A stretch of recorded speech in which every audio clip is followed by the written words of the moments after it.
The enemy commander walked out into the open, grabbed a wounded American Marine by the collar, dragged him across the dirt where all 8 trapped SEALs could see, and pressed a pistol to the back of the young man's skull, screaming into the valley. "Watch your brother die, and then I will come for the rest of you." He wanted them to see it. He wanted them broken before he finished them. And in that frozen second, when every SEAL believed the worst was already here, a single rifle shot cracked from somewhere in the distant hills, and the commander dropped where he stood, the pistol falling into the dust an inch from a man he would never get to kill. Before we go on, if stories about courage, sacrifice, and ordinary people doing impossible things move you the way they move me, take one second and subscribe to this channel and follow this story all the way to the end, because what happens next will stay with you. And do me one small favor. Tell me in the comments what city you are watching from right now, so I can see just how far this story travels around the world. Now let's begin. The valley had a name that none of the SEALs could pronounce, and by the time the sun would rise over it, most of them believed they would be dead inside it. Lieutenant Commander Ryan Mitchell pressed his shoulder blades flat against a crumbling concrete wall and tried to remember how many men he still had breathing. He counted in his head the way you count when your hands are shaking and you don't trust your own eyes. Miller, Kowalski, Reyes, Vance, Delgado, Torres, Hayes, and himself. 8. He had walked into this valley with 8. And if the ledger held, he still had 8, but 3 of them were leaking blood into the dirt, and the math of a firefight was cruel. 8 now did not mean 8 in 10 minutes. "Boss," Petty Officer Torres shouted over the noise. "We can't stay here. They're walking rounds right through the wall." "I know. They're going to collapse this whole side of the building on top of us." "I know, Torres." Ryan didn't have a better answer, and that was the thing that terrified him more than the bullets. He was the officer. He was the one they were supposed to look at when the world fell apart, and right now the world was falling apart, and he had nothing. The mission had been clean. That was the part he kept circling back to, even as the rooftops around him spat fire. It had been clean. They had come in quiet, moved through the village like ghosts, reached the compound where the intelligence said the target was sleeping, and they had done everything the way the book said to do it.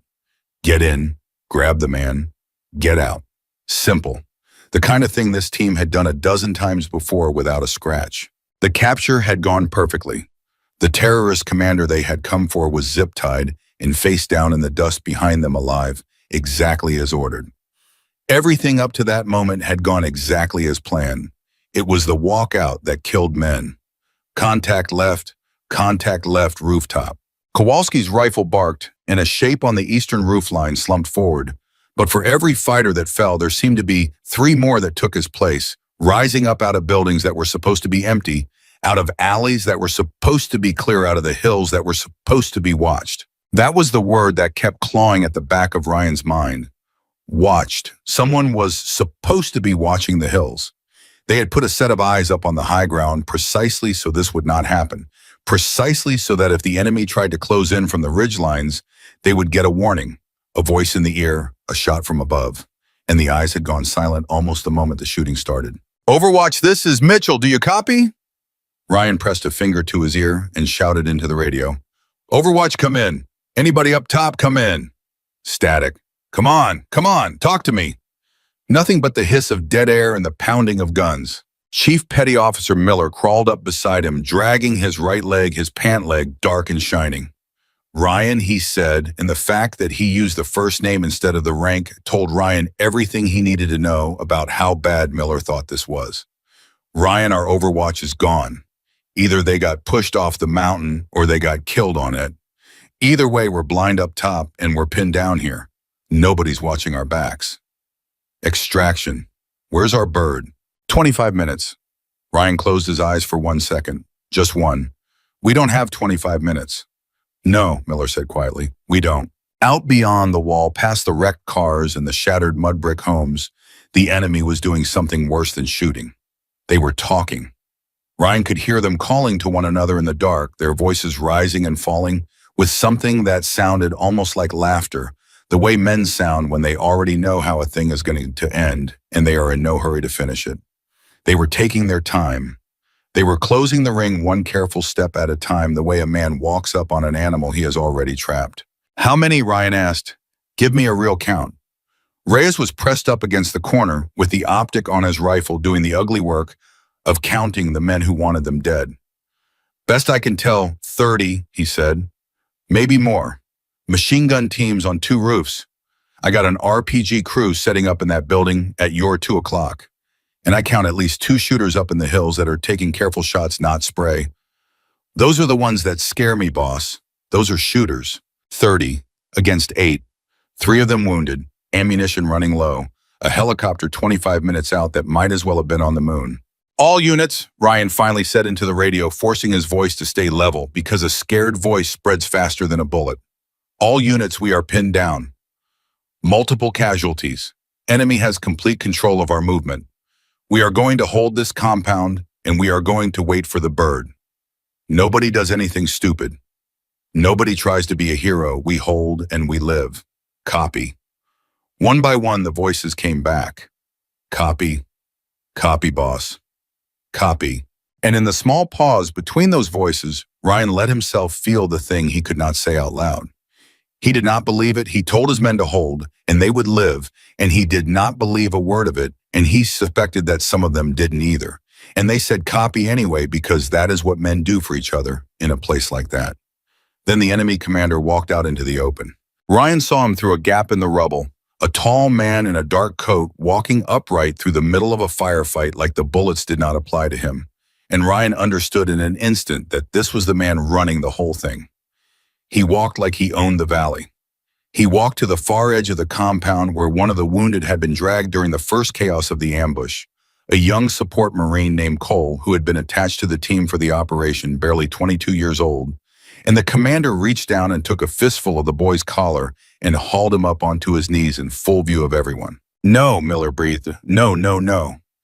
He's putting on a show, Reyes said, and his voice had gone flat and cold. Boss, he's making an example he wants us to watch.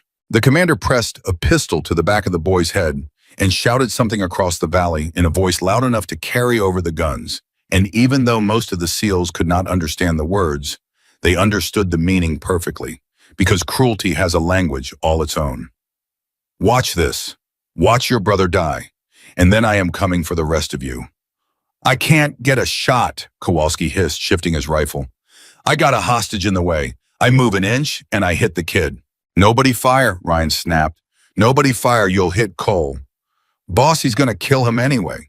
I said nobody fire. The young Marine was crying. They could all see it. His shoulders were shaking, and his lips were moving, and later when the ones who survived tried to describe that moment, none of them could agree on what he was saying, whether it was a prayer or a name or just the word no repeated over and over. But every one of them agreed on this. He looked toward the wall where his brothers were hiding. In the last second of what he believed was his life, the kid turned his head and looked toward the men who could not save him, and the look on his face was not anger. It was apology, as if he were sorry to make them watch. And the commander smiled. In the middle of all that killing, the man actually smiled, and he tightened his grip on the pistol. That was the moment. A single rifle shot cracked out of the distant hills, a clean, flat sound that did not belong to any of the weapons in that valley, and the commander's smile came apart, and he folded straight down into the dirt, and the pistol fell out of his hand and landed an inch from the young Marine's knee, and the boy who was supposed to die was suddenly kneeling there alive, staring at the body of the man who had been about to kill him. For one full heartbeat, nobody moved. Not the SEALs, not the enemy. It was as if the entire valley had stopped breathing at once. What? Torres said. What just happened? Somebody, Miller whispered. Somebody just took that shot. Ryan stared through the gap in the rubble, and he could not make sense of what his eyes were telling him. The most dangerous man on that battlefield, the man orchestrating their deaths, was lying dead in the dirt, and none of Ryan's men had fired. He knew his people. He knew their positions. He knew where every rifle on his team was pointed, and not one of them could have made that shot from that angle. It had come from somewhere far up in the hills, from the high ground, from the exact place their overwatch had gone silent. Cole, Ryan barked. Komu, get to cover now. Crawl, crawl to me. The young Marine snapped out of his shock, threw himself flat, and began dragging himself across the open ground toward the wall, while the enemy, still stunned, was slow to react.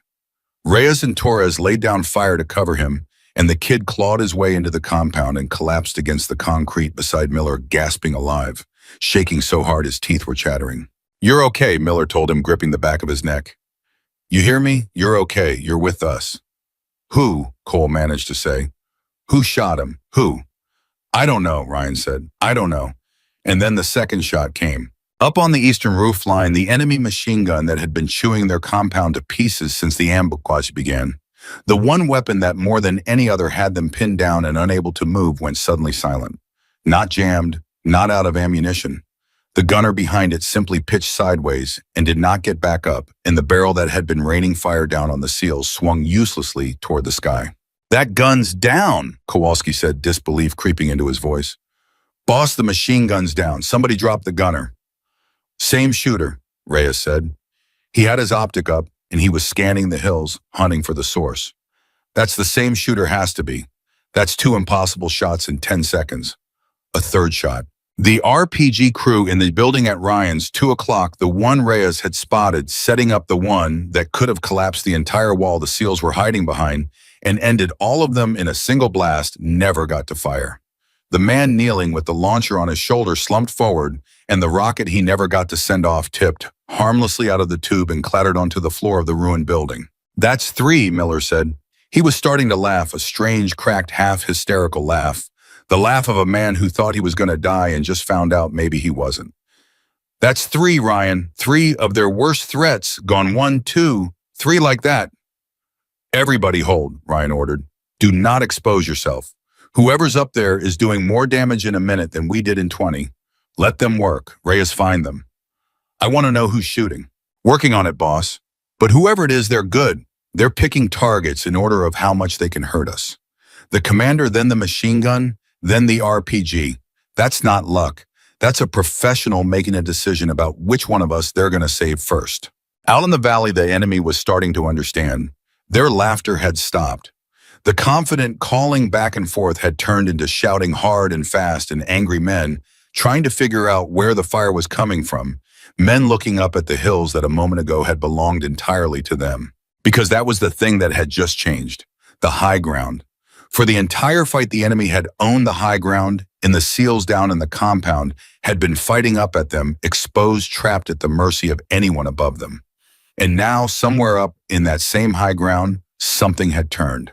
Someone up there was not on the enemy's side. Someone up there was hunting. "Overwatch." Ryan tried the radio again, hope leaping into his chest for the first time since the ambush began. "Overwatch, if that's you up there, if you can hear me, key your mic, tell me you're alive." Nothing. "Come on, talk to me. Whoever you are, talk to me." Nothing but static and the crack of another rifle shot rolling down from the hills and another enemy fighter falling somewhere out in the dark. "They're not answering," Miller said. "Maybe they can't," Ryan said. "Maybe they're too busy keeping us alive to talk." The next 20 minutes would decide everything, and Ryan knew it. The bird was still coming, but a helicopter needs a place to land. And right now, the landing zone at the near edge of the village was a killing ground swept by enemy fire. It didn't matter how many threats the mystery shooter took down, if the enemy still controlled that patch of ground when the helicopter tried to touch down. A bird coming in low and slow into hostile fire was the easiest target in the world. 1 RPG, 1 heavy machine gun, and they would lose the aircraft and everyone on it, and there would be no second bird tonight. "Reyes, I need eyes on the LZ, Ryan said. "Tell me what's holding them." "Bad news, boss. They still got a strong point at the near edge of the village, right where the birds got to come in. Looks like a heavy gun, and maybe 6, 7 fighters dug in behind a wall.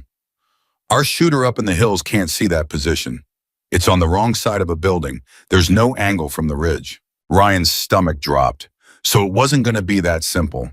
Whoever was up in the hills was a miracle, but a miracle with limits. There were still threats that no one on the high ground could touch. There were still men down here in this compound who were going to have to do the ugly, close work of clearing a landing zone by hand in the dark, low on ammunition with 3 wounded men who couldn't run. "Okay," he said, and something in his voice steadied the way it does in a man when he finally stops hoping for rescue and starts making a plan to save himself. "Okay, here's how it goes. Our friend up top keeps the roofs and the hills off our backs. We use that. We move on the strong point at the LZ ourselves. We clear it, we hold it, and we get our wounded on that bird. Torres, Kowalski, Reyes, you're with me on the assault. Miller, you can barely walk, so you and Delgado and Hayes hold here with the wounded and cover our push. Everybody clear. Clear, they answered one after another. Cole, Ryan said, turning to the young Marine who was still shaking against the wall. Can you shoot? The kid looked up at him. He had been an inch from a bullet in the back of the skull less than a minute ago, and his hands were still trembling, but he wiped his face with the back of his wrist and he nodded. I can shoot, sir. Then you're on the wall with Miller. You watch our backs. You do that, you hear me. Somebody up in those hills decided you were worth saving tonight. You make sure that was a good decision. Yes, sir. Up on the ridge, the rifle spoke again. And again, and each time it spoke, an enemy fighter who had been moving to flank the compound stopped moving. Ryan could feel the balance of the fight shifting under his feet, could feel the enemy's certainty draining away, and something like fear taking its place. And he seized on it the way a drowning man seizes a rope because he understood that this window would not stay open. Whoever was up there was buying them a chance with every trigger pull, and that chance had to be spent now. Right now, before the enemy figured out that the fire from the hills came from one rifle and one rifle only and turned to hunt it down. On my go, Ryan said. We move fast, we move low, and we do not stop until we own that strong point. Anybody who freezes gets us all killed. Ready? Ready. Ready, boss. Ready. Go. They came over the wall like men who had decided to live, and for the first time all night, they were the ones moving forward instead of the ones cowering behind cover.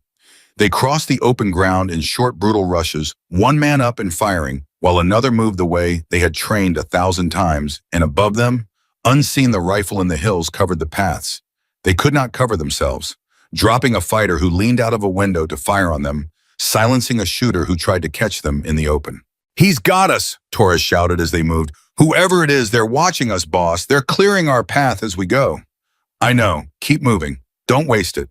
They reached the last building before the strong point, and there they hit a wall of fire that no shooter in the hills could help them with, because now they were down in the streets in the close and filthy work, and the enemy at the landing zone knew exactly what the Americans were trying to do and had every intention of stopping them. Heavy gun 12 o'clock, Kowalski yelled, ducking back as a stream of fire tore chunks out of the corner they were hiding behind. That's the one that'll kill the bird. We take that gun, or we don't get out of here. Reyes frag, Ryan ordered. Torres on my signal, you and me flank right. Kowalski, you keep that gunner's head down. We do this fast, and we do it now that bird is 4 minutes out. 4 minutes. The whole night, everything they had bled for had come down to 4 minutes in a heavy machine gun and a handful of men who wanted them dead. Grenades cooking, Reyes said. Throw it. The explosion rocked the strong point, and in the ringing half-second that followed, Ryan and Torres came around the right side low and fast, and the close fight became the kind of thing that does not photograph well and does not make it into the clean official reports a matter of a few feet in a few seconds, in the willingness to keep pulling a trigger when everything in your body is screaming at you to stop. When it was over, the heavy gun was silent, the strong point was theirs, and Ryan was down on one knee in the wreckage, with his chest heaving, staring at the empty patch of ground where a helicopter was about to land. LZ is clear, he said into the radio, and he had to say it twice because the first time his voice broke. LZ is clear, we hold the landing zone, bring the bird in. Copy, we have your position, 2 minutes out, came the voice of the pilot, calm and steady, and the most beautiful sound Ryan had heard in his life. Miller, Ryan called back toward the compound. Miller, start moving the wounded. We own the LZ. Get them up. Get them ready. Moving them now, boss, Miller answered. Cole's carrying one kid stronger than he looks. And through all of it, the rifle in the hills never stopped. Every time an enemy fighter tried to regroup, tried to move on the exposed SEALs as they carried their wounded across open ground, a shot rolled down from the high ground and put a stop to it. Ryan had lost count of how many the mystery shooter had taken. 10, 12, more. Enough that the enemy force that had numbered 30 and had them dead to rights was now scattered, leaderless and afraid. And the thing that had scattered them was not the SEALs at all. It was one rifle up on a ridge refusing to quit. Boss, Reyes said quietly, coming up beside him as they waited for the helicopter, both of them watching the hills. Whoever that is up there, they saved every single one of us tonight. You know that. I know it. The commander was going to execute that kid. And then he was going to do the rest of us one at a time and film it probably. And this whole thing turned on one shot from a mile away in the dark. I know, Reyes. So who is it? Who's up there? Ryan didn't answer because he didn't have an answer, and because the truth was that the question was starting to gnaw at him in a way he couldn't shake. The Overwatch element assigned to this mission had been one sniper and one spotter. Two people, and the last anyone had heard from them was a garbled transmission early in the ambush, a call that had cut off in the middle, a voice reporting that they were taking fire and that one of them was hit. After that silence, everyone in the command had written the Overwatch element off. Everyone had assumed they were gone, either killed or driven off the mountain, which was exactly why the SEALs had felt so utterly alone when the trap closed around them. But somebody was up on that mountain. Somebody was up there right now, alone, out of contact with the enemy, surely hunting them by now. And that somebody had spent the last 20 minutes methodically saving the lives of 8 men they had never met, one careful shot at a time. Reyes, Ryan said slowly. The Overwatch element. The one we all thought was dead. Who was it? Who did they put up there? Reyes thought about it. I don't know exactly, boss. Army sniper team on loan for the op. I heard a name at the briefing, but I wasn't paying attention. I figured they were just gonna be a voice in our ear the whole time. He paused. Why? Because whoever that is up in the hills isn't a voice in our ear, Ryan said. They're not talking to us at all. They're not calling for support. They're not asking for permission. They're just up there alone in the dark, killing everything that tries to kill us, and they haven't said one word. You think it's the Overwatch? I think Ryan said that the person everybody wrote off as dead is the only reason any of us are going home. The helicopter came in loud and low, kicking up a storm of dust, and the SEALs moved with the desperate efficiency of men who could see the finish line loading the wounded, first Cole staggering up the ramp with a man across his shoulders, Miller limping behind him, Torres and Kowalski laying down fire toward the last of the scattered enemy as their brothers climbed aboard. Ryan was the last man up the way, an officer is supposed to be, and just before he turned aboard, he stopped, and he looked back one final time toward the black shape of the hills where a rifle had spoken for the last several minutes. Overwatch, he said into his radio one more time, not expecting an answer, just needing to say it. I don't know who you are, but you saved us. Every one of us. Whoever you are up there, you saved us, and I am not leaving this country until I know your name. Do you copy? Do you copy? For a long moment, there was only static. And then faint and cracked and clearly exhausted, a single word came through the radio. The first and only word the mystery shooter had spoken all night, spoken in a voice that stopped Ryan Mitchell cold, a voice that was not what he expected. Not what any of them expected, a voice that turned everything they thought they understood about that night on its head. Go, just that, one word. Go. Say again, Overwatch, Ryan shouted over the roar of the rotors. Say again, are you hit? Are you mobile? We can send the bird back for you, say again. Go, the voice repeated steadier now, and there was something underneath it, something that sounded almost like a person who had made peace with being left behind so that others could live. I've still got runners down here. If the bird stays, they'll bring it down.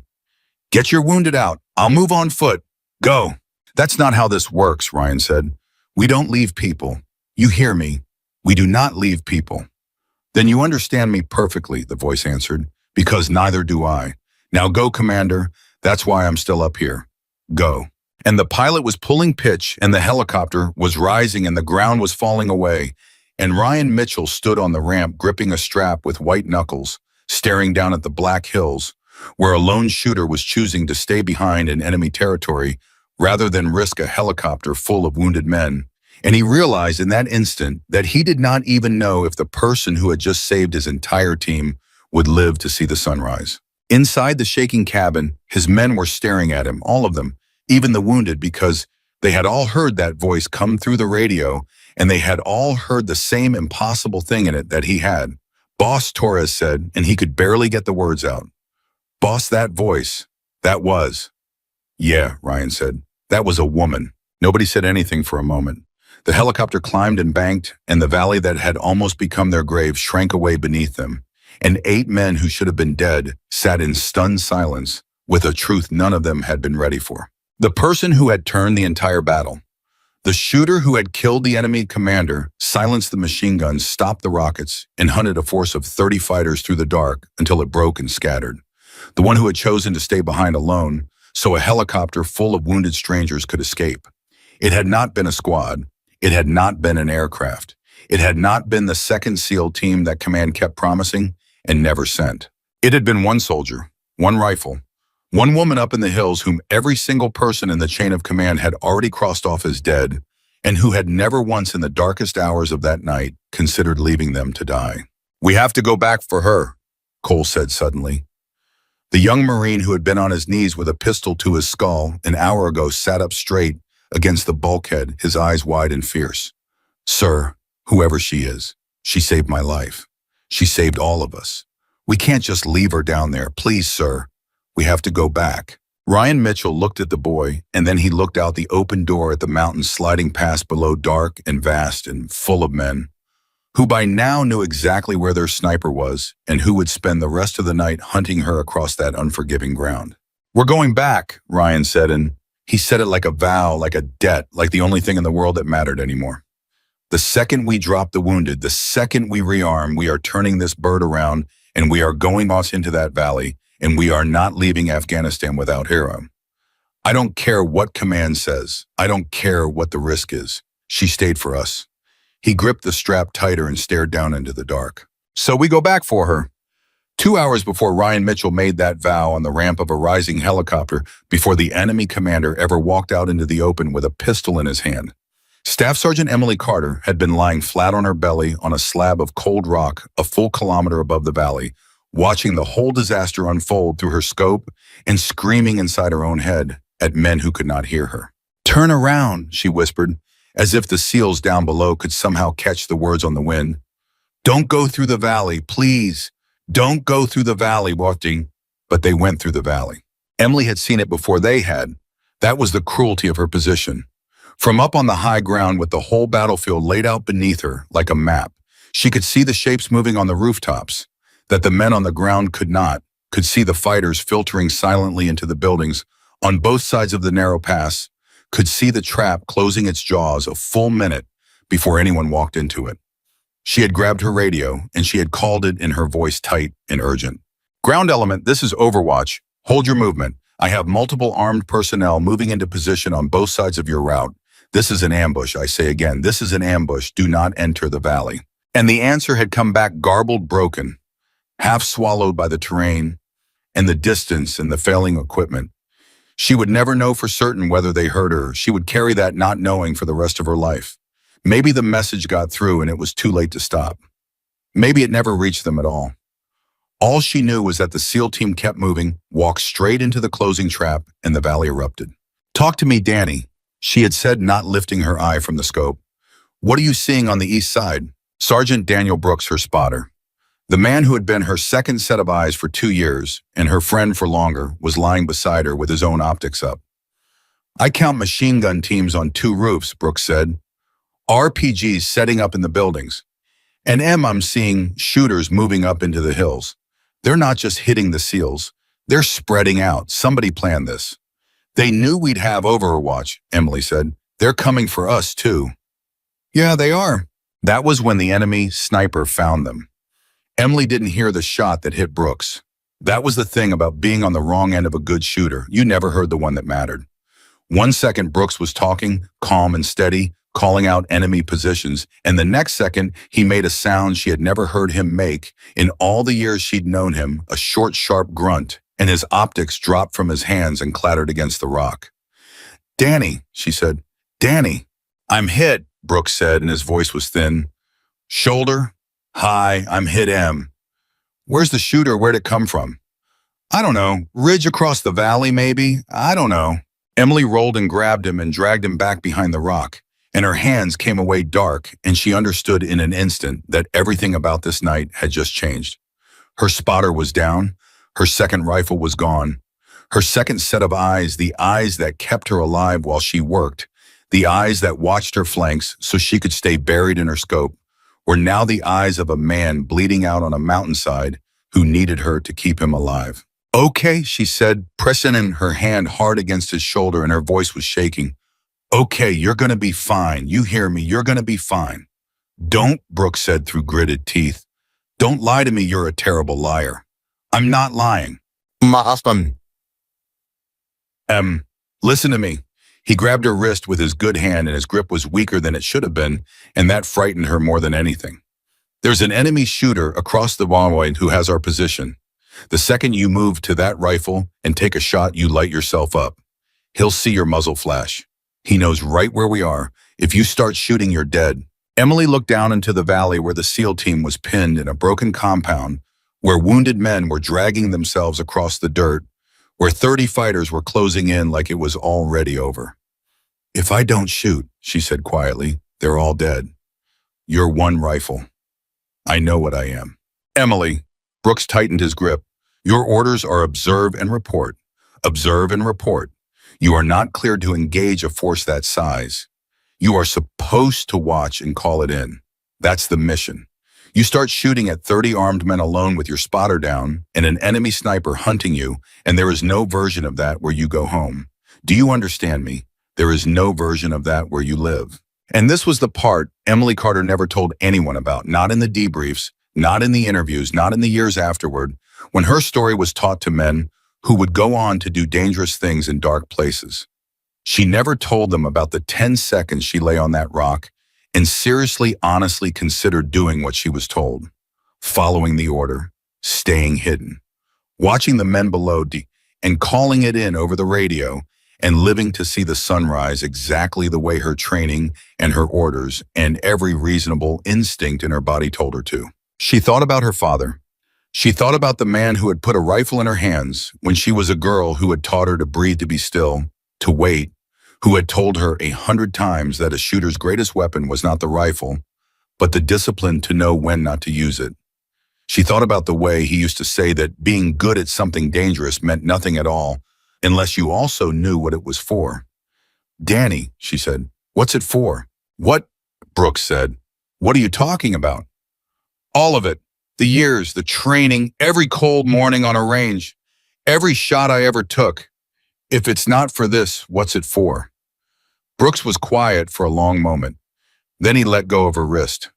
You're gonna do it anyway, he said. Aren't you? I have to. Then don't do it, stupid. Brooks pushed himself up against the rock, teeth gritted, forcing himself to function through the pain, because that is what a spotter does, even with a bullet in him. You've got no second set of eyes, so you slow down, you take one target, you move, you take one target, you move. You do not stay in one position. The second that enemy shooter gets a fix on you, you're gone. You hear me. Shoot and move. Shoot and move. Shoot and move, Emily repeated.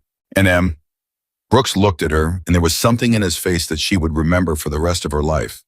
You go save those men. Emily Carter turned to her rifle.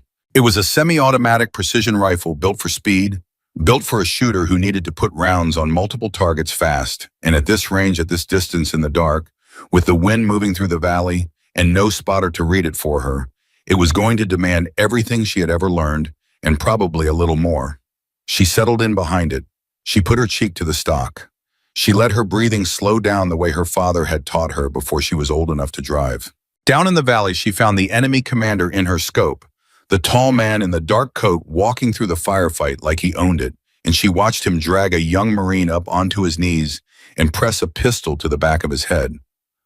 No, you don't, Emily whispered. No, you don't. She read the wind as best she could. She adjusted her hold. She thought about the drop over that distance, the way the round would fall across 1,000 meters of cold night air, and she made the correction in her head the way she had made it 10,000 times in training, and she let out half a breath and held the rest. This is for whatever it's for, she whispered, and she pressed the trigger. A full second later, down in the valley, the commander folded into the dirt, and Emily Carter did not celebrate, and did not freeze, and did not wait to see if it had worked. She was already moving. She was already shifting her position, sliding 3 meters left behind the cover of the rocks, because Brooks's voice was in her head. Shoot and move, and she knew that somewhere across the valley, The valley, an enemy shooter, had just seen her muzzle flash and was already swinging his rifle toward the place she used to be. One, Brooks said, where he lay. He was tracking for her, spotting for her, even wounded, even fading. You got the commander. Machine gun on the east roof, that's the one hurting them most. That's your next one. I see it. Wind's picked up a little. Hold a touch more right. Holding right. Emily found the machine gunner in her scope, the man behind the weapon that had the SEALs pinned in their broken compound, and she breathed out and pressed the trigger and moved again before the gunner had even finished falling. Two, Brooks said. That gun's down. Em, the whole east side just went quiet. You're doing it. You're actually doing it. RPG, Emily said. There was an RPG crew setting up where? Building at the base of the compound, kneeling in the window. He's about to fire on the SEALs and he's got the launcher up. I don't see him. Talk me on. Follow the wall down from the machine gun nest. Down there. Window on the left low. Emily swept her scope down along the wall, found the window, found the man kneeling there with a rocket launcher balanced on his shoulder, and aimed directly at the compound, where the SEALs were hiding a shot that would have collapsed the wall and killed all 8 of them in an instant, and she had maybe 2 seconds before he fired. Fast, Em, Brooks said. Fast, he's gonna send it. Emily did not have time to read the wind. She did not have time to do anything but trust every hour of her life that had led to this half a second, and she pressed the trigger on instinct and prayer, and the man in the window slumped forward, and the rocket he never got to fire tipped harmlessly out of the tube. 3, Brooks breathed. God almighty, 3. And down in the valley, Emily could see through her scope that something had shifted in the enemy. The confident, laughing men who had been closing in for the kill a moment ago were suddenly stopping, suddenly looking up, suddenly realizing that the thing killing them was not coming from the trapped SEALs at all. It was coming from above, from the hills, from the high ground that they thought they owned. They're catching on, Emily said. They're looking for me. Then keep moving and keep working, Brooks said. You stop. Now they figure out it's one shooter and they come up this mountain after us. As long as you keep dropping them, they'll think there's a whole element up here. Keep the fear alive, Em. Keep them guessing. So Emily kept working. She found the fighters trying to flank the compound, and she dropped them one by one. She found the mortar team setting up in a courtyard, and she took the men working it before they could send a single round. She found a shooter who had crawled up onto a roof to fire down on the SEALs, and she put him down before he got off a burst. And after every shot, she moved sliding along the rocks, changing her position, never letting the enemy sniper across the valley get a fix on her. And Brooks tracked for her the whole time, calling targets, calling wind, his voice getting a little thinner with each passing minute, but never once stopping. How you doing over there, Danny? She said between shots because she had not forgotten for 1 second that her friend was bleeding. I'm fantastic, Brooks said. Never better. Take the guy by the truck. He's got an RPG. Danny, take the shot, Emily. Worry about me later.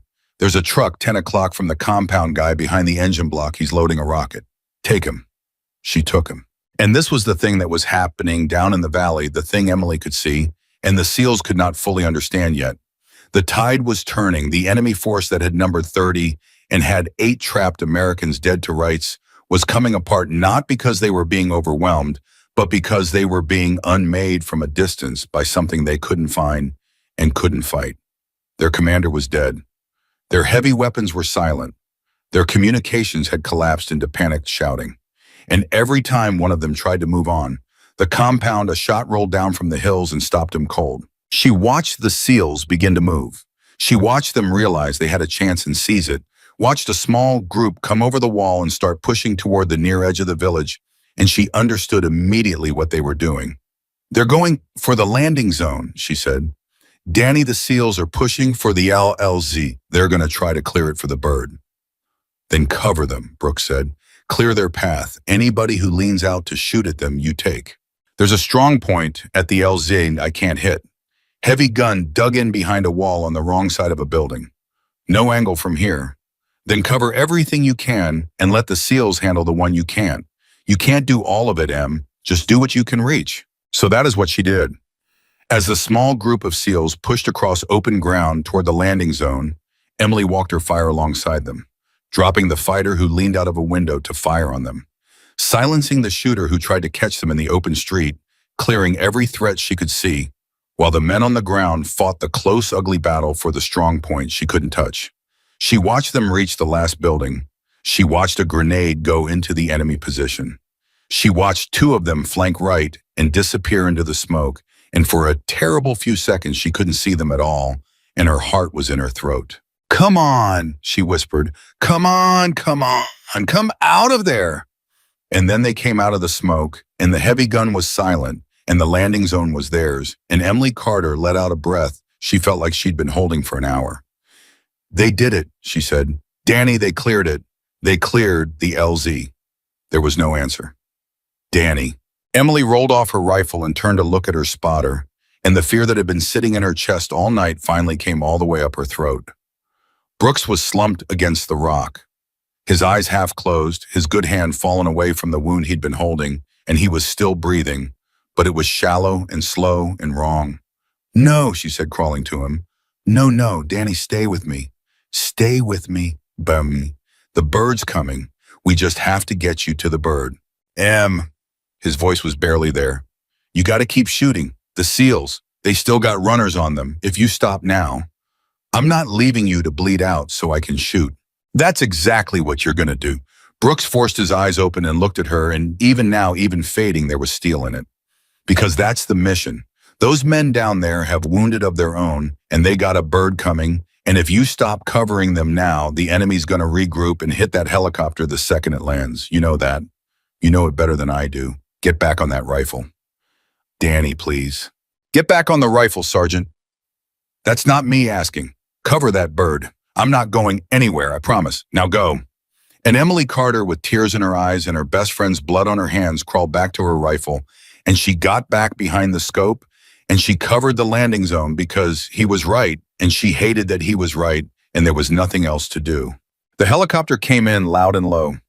She saw it drop out of the darkness toward the cleared landing zone, and she saw the SEALs begin loading their wounded, and she saw exactly what she had feared.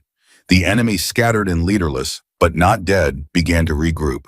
At the sound of the aircraft began to move toward the exposed men, began to try to bring fire to bear on the helicopter that was the SEAL team's only way out. And Emily met every one of them. Every fighter who tried to move on that landing zone, every shooter who tried to line up on that bird, met around from the hills before he could pull his trigger. "Not tonight," Emily whispered, working the rifle, moving. "Not this bird, not these men, not tonight." She saw a young Marine stagger up the ramp with a wounded man across his shoulders. She saw a limping SEAL herded the rest aboard. She saw a commander standing on the ramp, the last man up, refusing to board until everyone else was on, and she felt something in her chest, some fierce and aching pride in men she had never met and would never know, men who were about to fly away and live because a girl her father taught to shoot had decided she couldn't watch them die. And then the radio crackled, and a voice came through it, the commander's voice. And it was the first time all night anyone down there had spoken directly to her.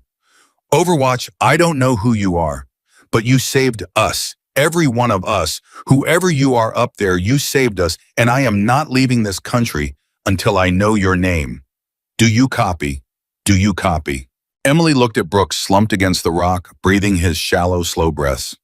She looked at the runners still moving in the valley, the enemy fighters who had not given up, who would come for that helicopter if it lingered 1 second too long, who would come for her the moment they figured out where she was. She looked at her ammunition, and there was almost none of it left. And she keyed her radio, and she said the only word she had the strength to say: "Go." "Say again, Overwatch. Say again, are you hit? Are you mobile? We can send the bird back for you. Say again."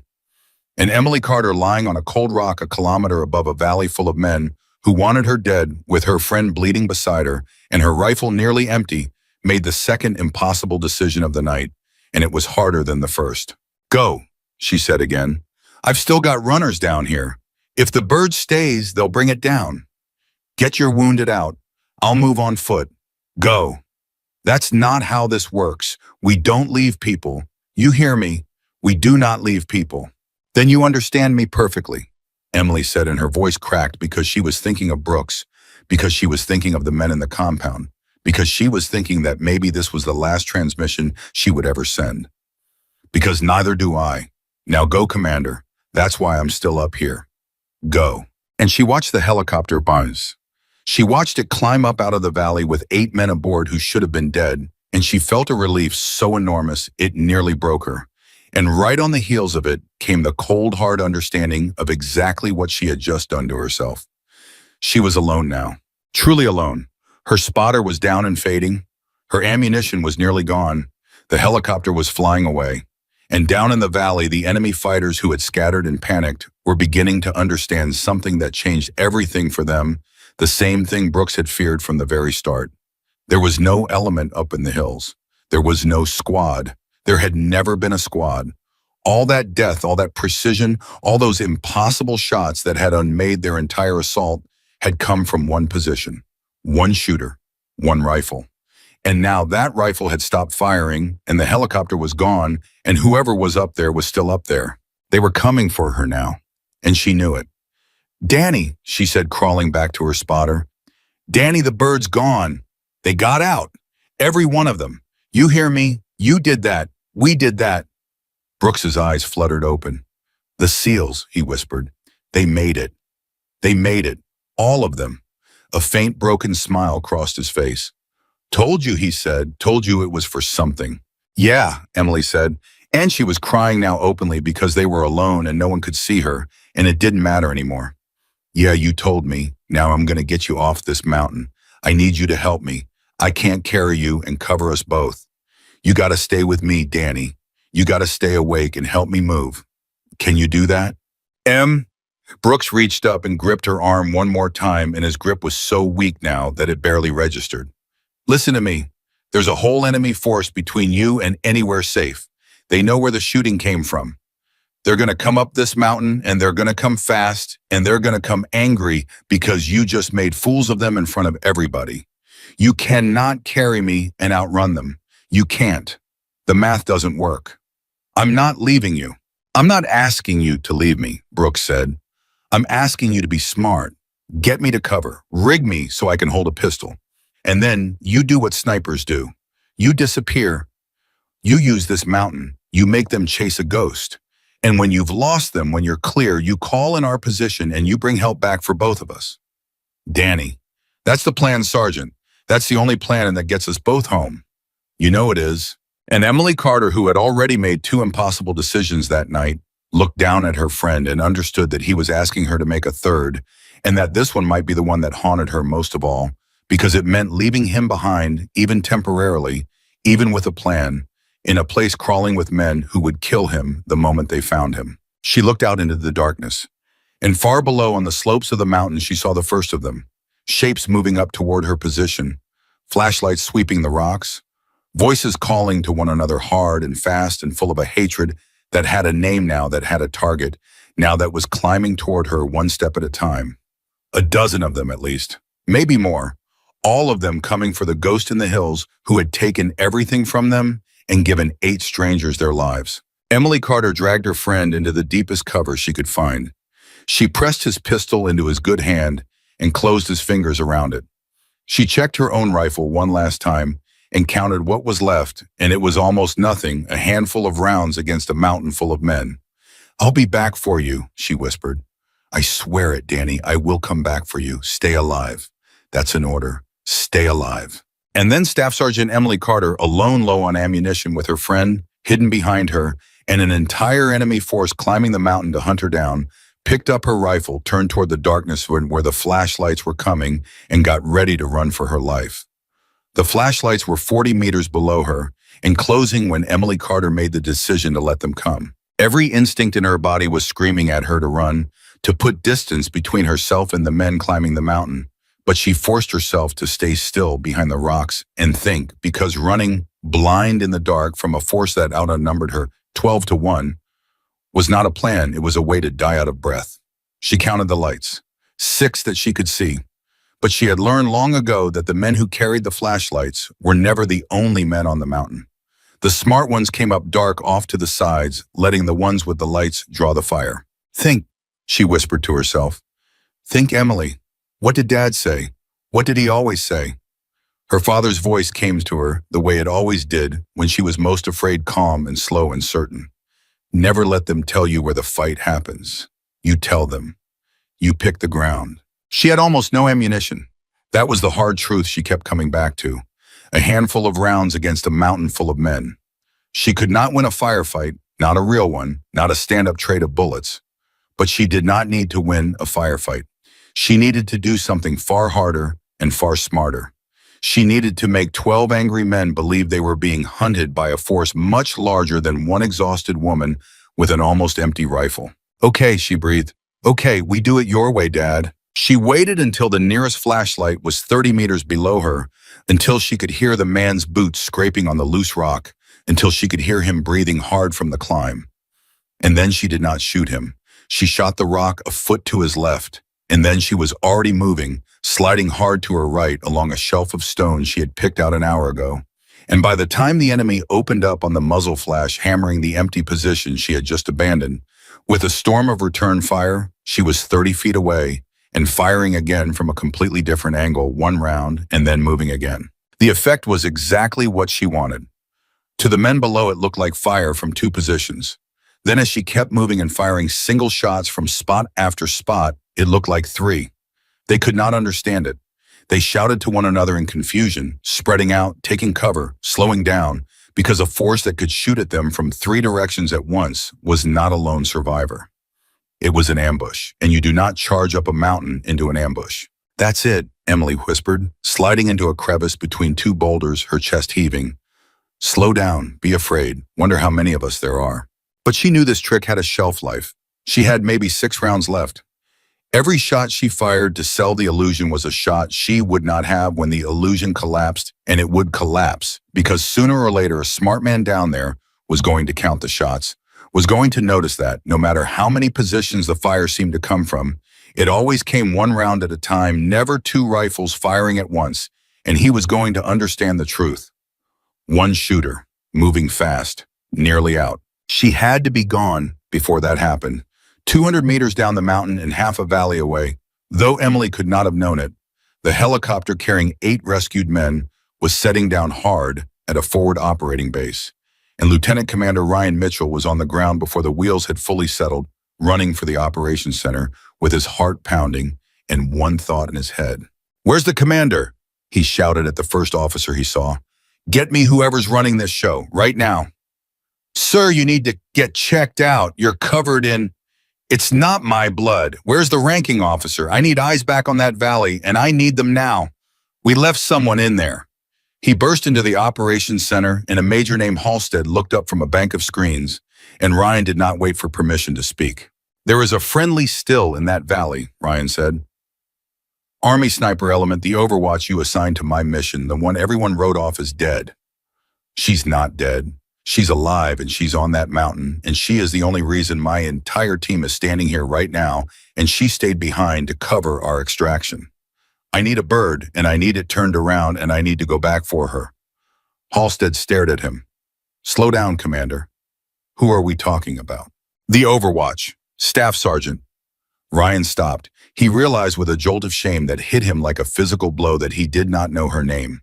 This woman had saved his life and the lives of 7 of his men, and he did not even know her name. "Pull the mission roster, the Army sniper team you attached to us. I need names and I need a location, and I need it in the next 5 minutes because every minute we stand here, she is alone in enemy territory." A staff sergeant at one of the terminals was already typing. "Sir, I've got the Overwatch element. 2 personnel. Staff Sergeant Emily Carter Sniper and Sergeant Daniel Brooks Spotter. Last confirmed transmission was early in the engagement. They reported taking fire, and 1 man hit, and then we lost them. They've been listed as unaccounted for the past 2 hours."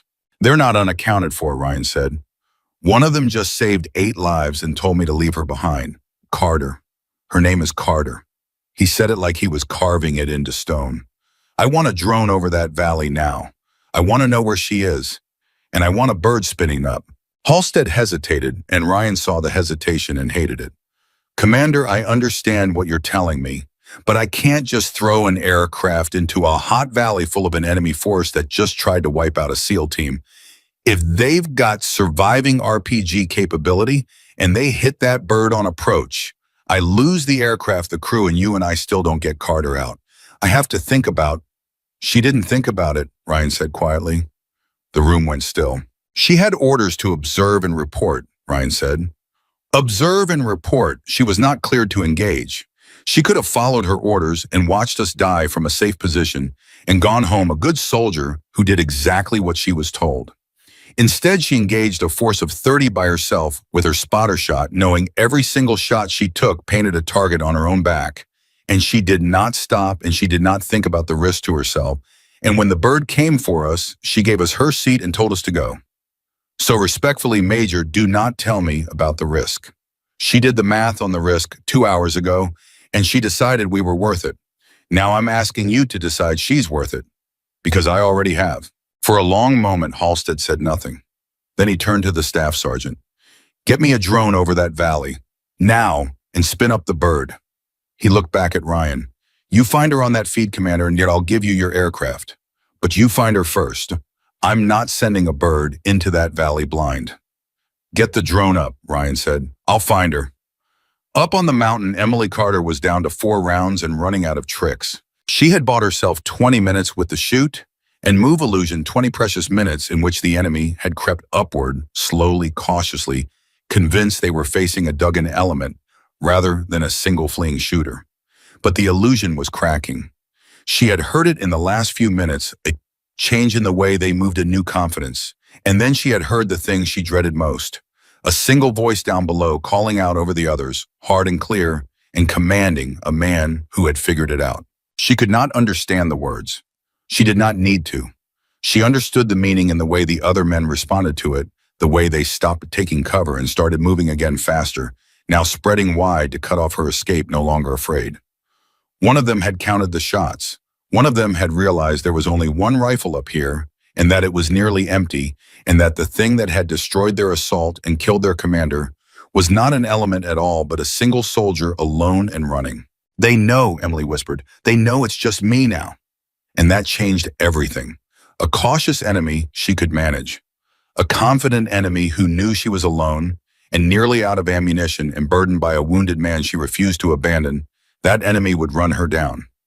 She could feel it in her chest, the cold, clean fear of an animal that has just heard the hounds change their cry. She thought about Brooks hidden 200 meters behind her in the rocks with a pistol in his hand and almost no strength left to use it.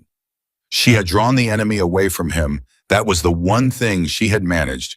She had pulled the whole pack up the mountain after her and away from the place where he lay. If they caught her, they might never find him. That was something.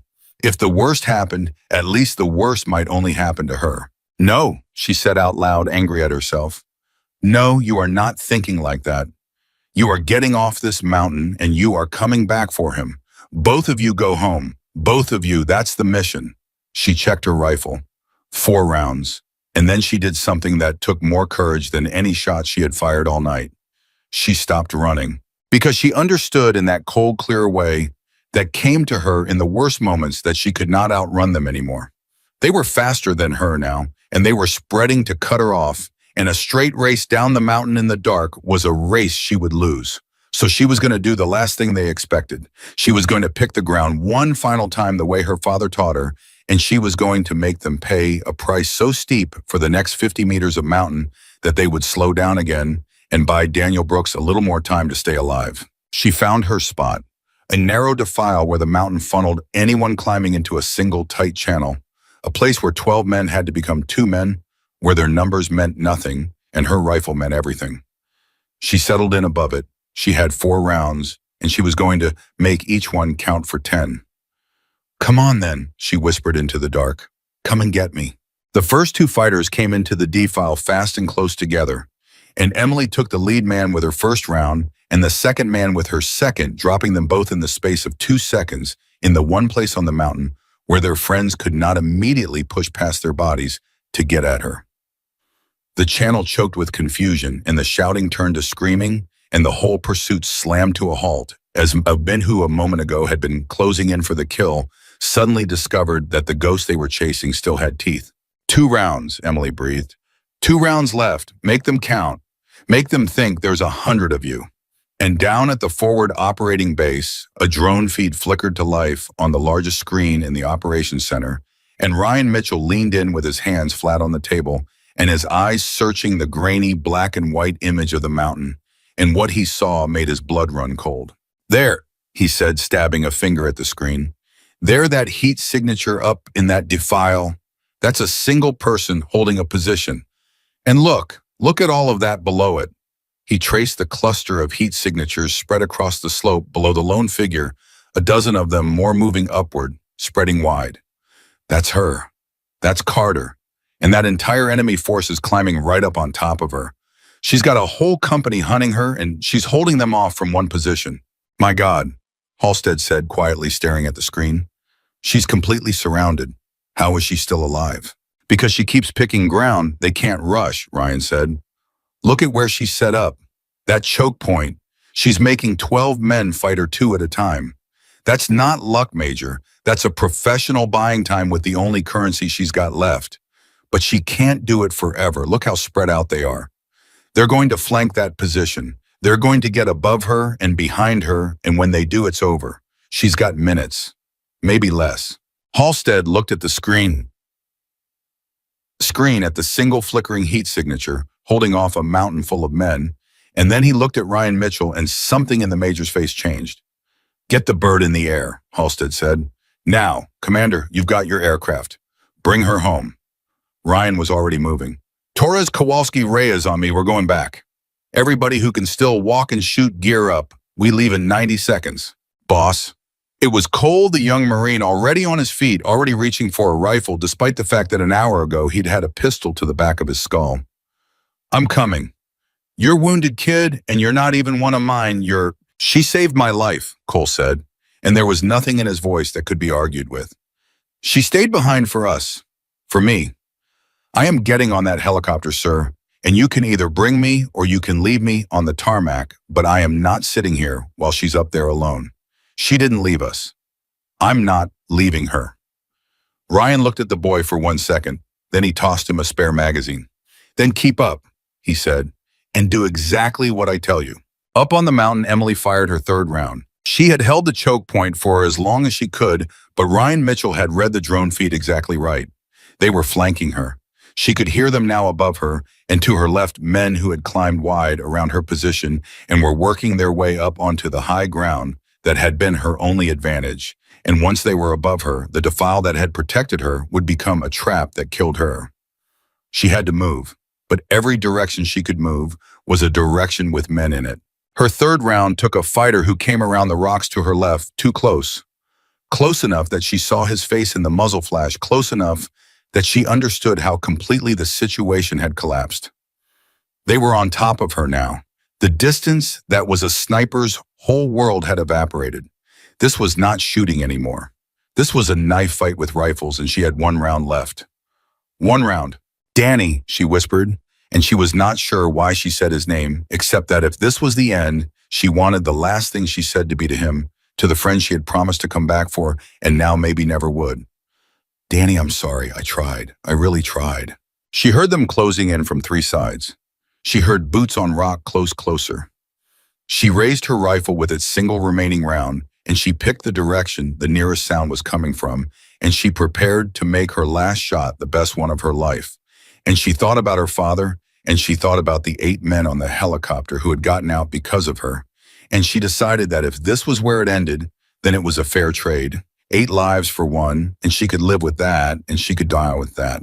And then over the sound of the men closing in to kill her, over the pounding of her own heart, Emily Carter heard a new sound rising out of the darkness behind her.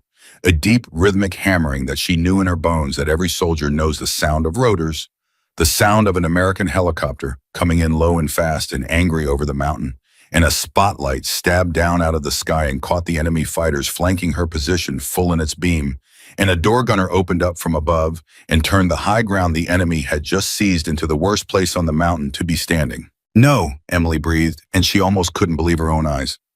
"No way, no way."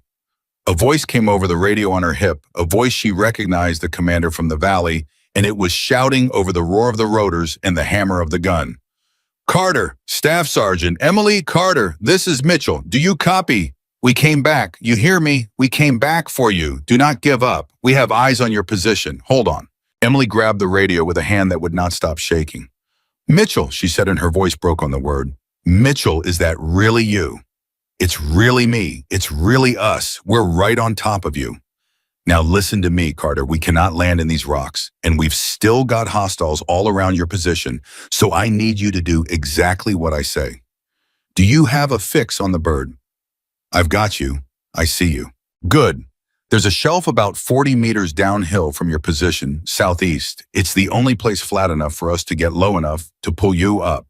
We are going to clear you a path with the door gun, and you are going to run to that shelf, and we are going to come down and get you. But Carter, I have to know something first, and I need the truth. Ryan's voice dropped, and even over the roar, Emily could hear the weight in it. The drone shows one heat signature at your position. 1. Command has your element as 2 people.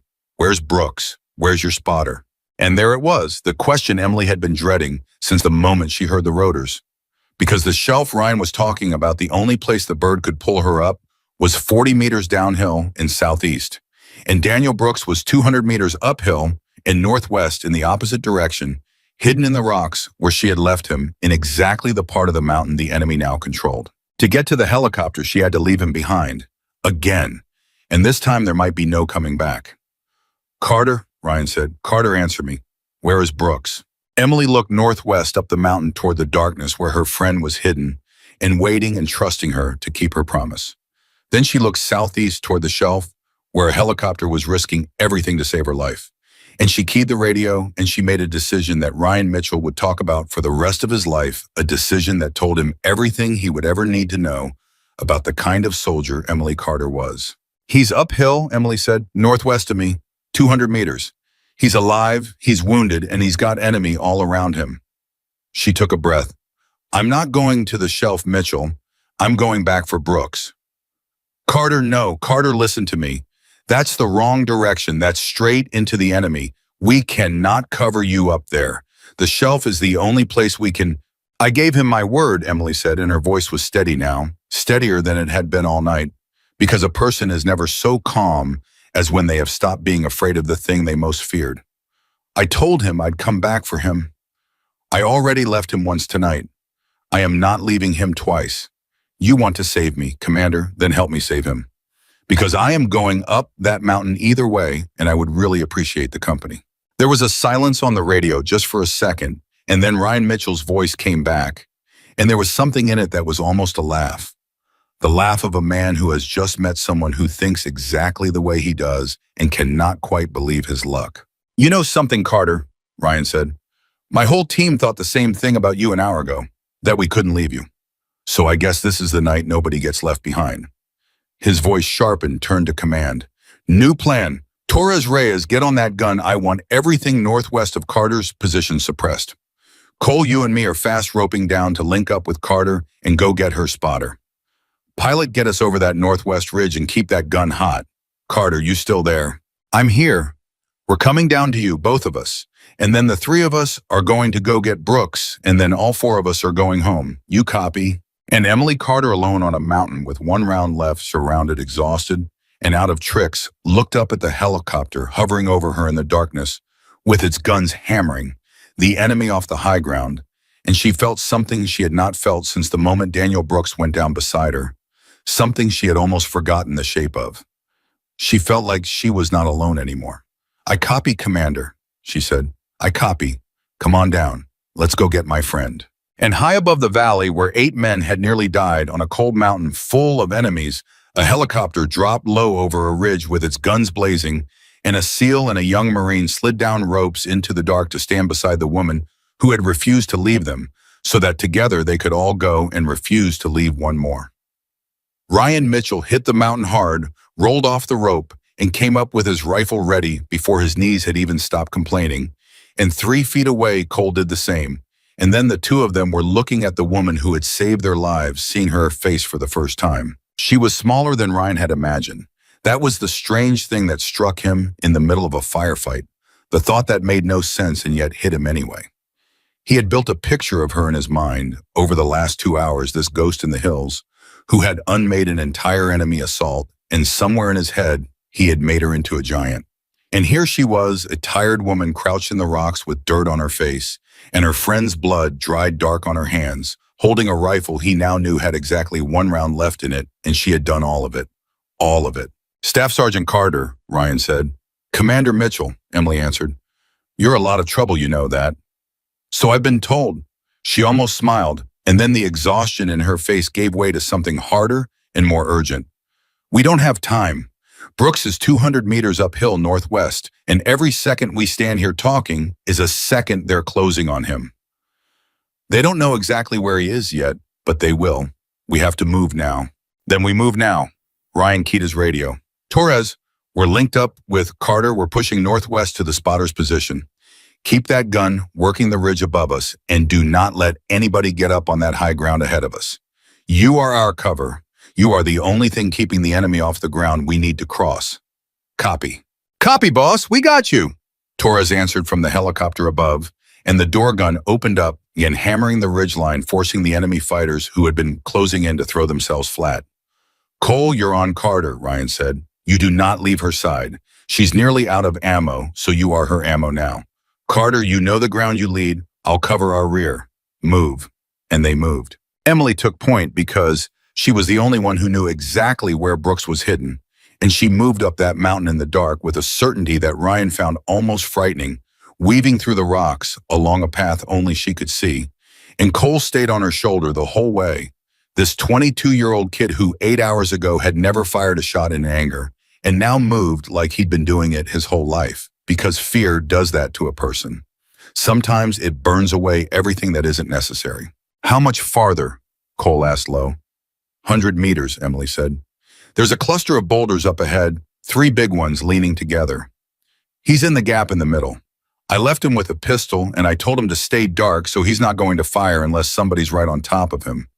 That means if we hear shooting from up there before we reach it. Then somebody found him first, Cole finished. Then somebody found him first. They pushed on faster now, and Ryan covered the rear, walking backward half the time, watching the darkness behind them where the enemy was regrouping, and he could hear it, the shouting, the calling back and forth, the sound of a force that had been scattered, pulling itself back together. And he knew what Emily knew, which was that the door gun could hold the high ground, but it could not be everywhere. And sooner or later, the enemy would find a seam and pour through it. Then from the darkness ahead, up near the cluster of boulders, a pistol fired. Twice. Sharp and close. Danny, Emily breathed, and she broke into a run. Carter, wait, wait, Ryan hissed, but she was already gone, already sprinting up through the rocks toward the sound of her friend fighting for his life, and Cole was right behind her, and Ryan had no choice but to follow, cursing under his breath, because you do not let a soldier run alone into fire, no matter how much you want to slow them down. They came around the boulders and into a nightmare. 2 enemy fighters had found Brooks. One was down, already dropped by the pistol shots they'd heard, but the second was standing over Daniel Brooks with a rifle raised, and Brooks was on his back in the gap between the rocks, his pistol arm shaking empty or jammed or simply out of strength, staring up at the man about to kill him. Emily did not have time to raise her rifle and aim. She did not have time for the careful, patient discipline shooting her father had taught her. She had time for exactly one thing, the single round left in her rifle and a snapshot from the hip at 10 feet, and she took it, and the fighter standing over Brooks dropped, and the click of Emily's rifle going empty was the loudest sound on the mountain. Danny, she gasped, throwing herself down beside him. Danny, I'm here. I came back. I told you I'd come back. Brooks looked up at her, and his face was gray, and his voice was barely a whisper, but his eyes were clear. Took you long enough, he said. What did you do? Stop for coffee? You're impossible, Emily said, and she was laughing and crying at the same time, and her hands were already moving over his wounds, checking, assessing the way she'd been trained. You're absolutely impossible, you know that. I heard a helicopter. Brooks's eyes drifted toward Ryan and Cole. These the guys, the ones from the valley. Yeah, they came back, for me, and now we're all going back for you, and nobody left behind, Brooks whispered. You crazy woman, you actually pulled it off. Not yet, I haven't. We're still on this mountain. Emily looked up at Ryan, and her voice snapped back into command. He's lost a lot of blood. He can't walk. We're going to have to carry him. And the shelf where the bird can pull us up is back the way we came, southeast downhill, which means we have to carry a man who can't move back across ground that's crawling with enemy in the dark with me out of ammunition. Then it's a good thing you brought friends who aren't, Ryan said. He was already down on a knee beside Brooks. Sergeant, this is going to hurt, and I'm sorry about that, but I need you to stay with us. Cole helped me get him up. Carter, take Cole's rifle. You're a better shot than any of us, and I'm not having our best gun run dry when I've got a spare. Trade. Emily stared at him for half a second and then understood and took Cole's rifle, and just like that, she had teeth again, a full magazine in the hands of the deadliest shooter on the mountain. And Ryan saw the change come over her the instant the weight of a loaded weapon settled into her grip. Torres, Ryan said into the radio, hauling Brooks up with Cole taking the other side. We have the spotter. He's alive, but he's in bad shape. We're carrying him. We are moving back to the extraction shelf southeast downhill. I need that gun to peel back and cover our route out. We are slow and we are heavy and we are going to be exposed the whole way. Keep them off us. On it, boss, but you gotta hurry. Torres came back tight. We got movement all over the slope below you now. They're figuring out where you're headed, and we're burning fuel up here. I don't know how much longer the bird can stay on station. Understood. We're moving. And then began the hardest 200 meters of Emily Carter's life. They went down the mountain slow, two men carrying a third between them, and Emily went ahead of them and to the side the loaded rifle up, and she became again what she had been all night, the thing in the dark that killed anything that threatened the people she had decided to protect. But it was different now. It was not the careful long-range work of a sniper on a ridge.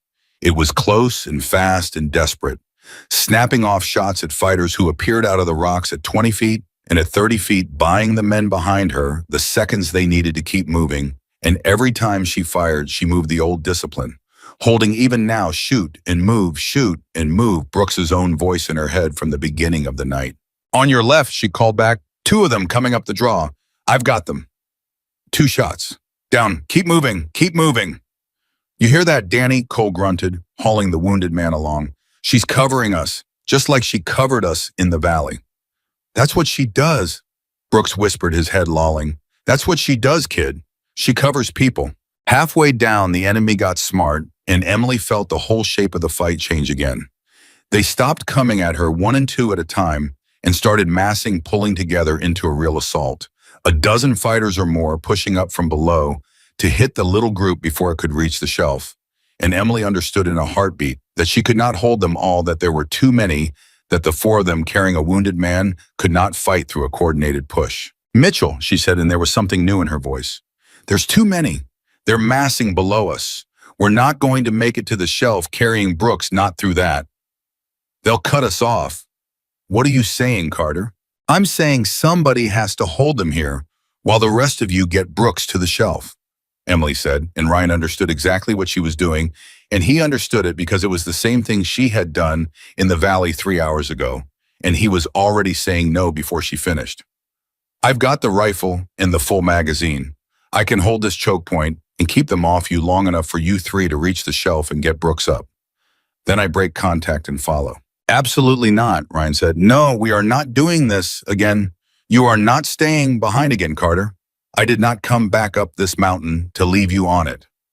It's the only way the math works, Emily said, and her voice was calm and reasonable and terrible.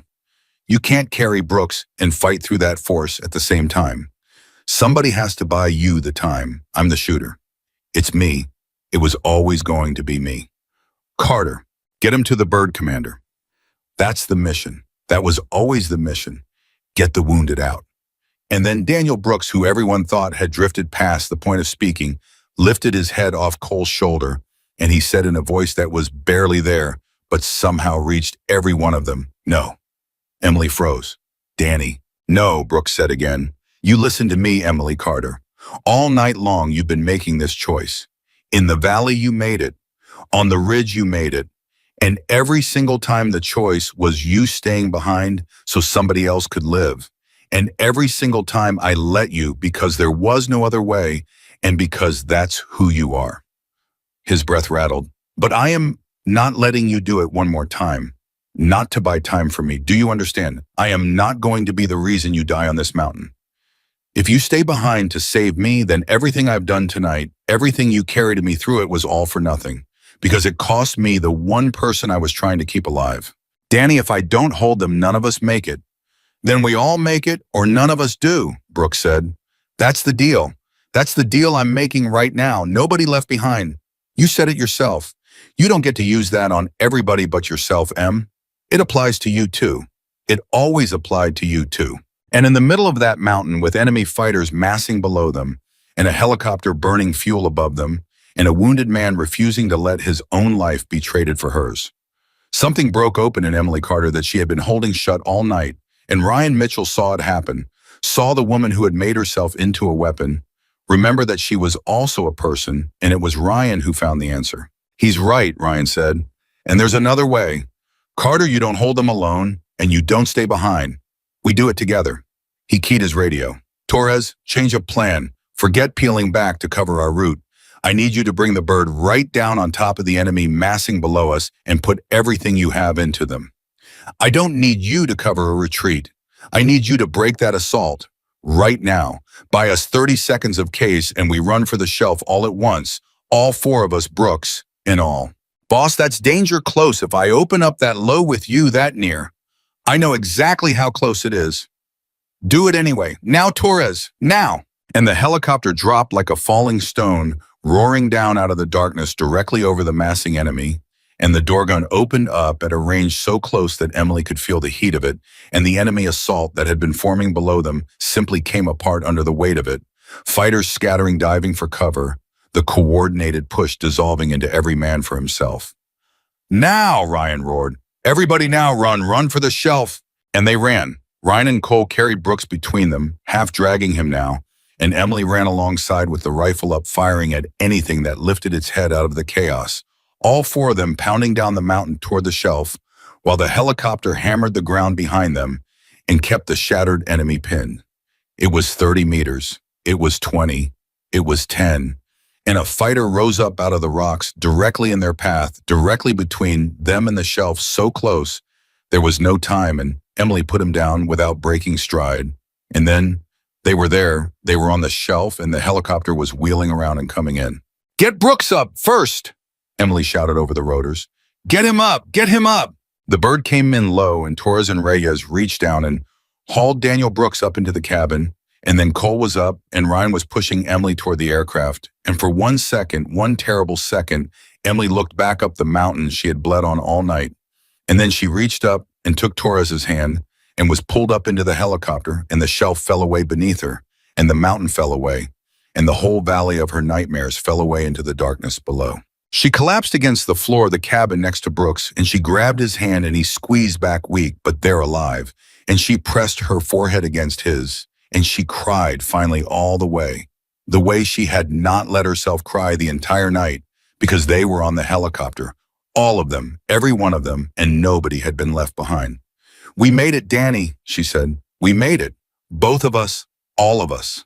Told you, Brooks whispered, and even now there was that ghost of a smile. Told you it was for something. Ryan Mitchell sat down heavily across from her, his chest heaving, and for a long moment he just looked at Emily Carter, at this exhausted, bleeding, extraordinary soldier who had turned an entire battle by herself and then refused to leave anyone behind. Not the SEALs, not her spotter, not until every single person she was responsible for was safe. And he thought about how close command had come to writing her off. He thought about how close he had come in the first chaos of the ambush to accepting that his overwatch was dead and there was no one coming. He thought about the fact that 8 men had gotten off that valley floor alive, and now a 9th and a 10th off this mountain, and all of it, every life traced back to one woman who had decided that the orders she'd been given mattered less than the men she could see dying. Carter, Ryan said finally over the roar of the rotors, I have to ask you something, and I've been trying to figure out how to ask it since I heard your voice on the radio. Emily looked up at him, still holding Brooks's hand. Ask. Your orders were observe and report. You told me that yourself. You were not cleared to engage a force that size. You had every reason, every justification in the world to stay hidden and stay quiet and go home alive, and nobody would have ever blamed you. Nobody would have even known there was a choice to make. Ryan leaned forward. So I have to know, up there on that ridge when you saw us walk into that ambush, when you knew that the second you pulled the trigger, you'd be painting a target on your own back with your spotter already down beside you. Why did you do it? Why did you throw all of that away for 8 men you'd never even met? And Emily Carter was quiet for a moment, holding her friend's hand, feeling the helicopter carry all of them away from the worst night of their lives. And when she answered, she did not answer the way a hero answers in a movie. She answered the way a tired person answers when they have stopped performing and there's nothing left but the truth. My father taught me to shoot when I was a girl, she said. He was patient about it, made me learn to be still, made me learn to wait, and I used to think the whole point was the shooting. Being good at it, being the best. That's what I chased for years. She looked down at Brooks, and then one day he told me something I didn't understand until tonight. He said being good at something dangerous means nothing at all unless you know what it's for. He said a rifle in the hands of someone with no reason is just a way to hurt people. But a rifle in the hands of someone who knows what it's for, that's something else. That's a promise. That's a way of standing between the people you can protect and the thing that wants to hurt them. She looked up at Ryan. When I saw you all walk into that valley, she said, I finally understood what it was for. That's all. That's the whole answer. I didn't do anything special, Commander.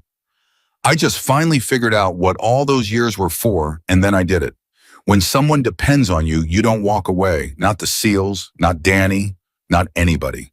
You just don't walk away. That's it. That's the whole thing. The cabin was quiet. Ryan Mitchell looked at her for a long moment, and then he nodded slowly, and he understood that he had just heard the truest thing anyone had ever said to him about what any of them did out here and why. You know, Ryan said quietly, back in the valley before the bird came for us the first time I made my whole team a promise. I told them we were coming back for you. I told them we were not leaving this country without you. And every one of them, wounded and half dead, said yes. Cole here threatened to fight me if I left him behind. He glanced at the young Marine who managed a tired grin. You did that, Carter. You made 10 strangers decide that nobody was worth leaving behind. That's not nothing. That's about the furthest thing from nothing there is. Emily didn't say anything. She just held on to Brooks's hand and she closed her eyes, and for the first time in what felt like 100 years, she let herself rest because the shooting was over, and the mountain was behind them, and every single person she had been carrying all night was still breathing, and the helicopter was flying home. But the night was not quite finished with its surprises. Because as the aircraft leveled out and turned toward Base Reyes, who had been working on Brooks the whole time, keeping pressure on the wounds, checking him over, suddenly went very still. And then he looked up and his face had changed. Commander, Reyes said. Sir, I need you to look at this. What is it? Ryan said. Is Brooks? No, he's stable. He's holding on. That's not it.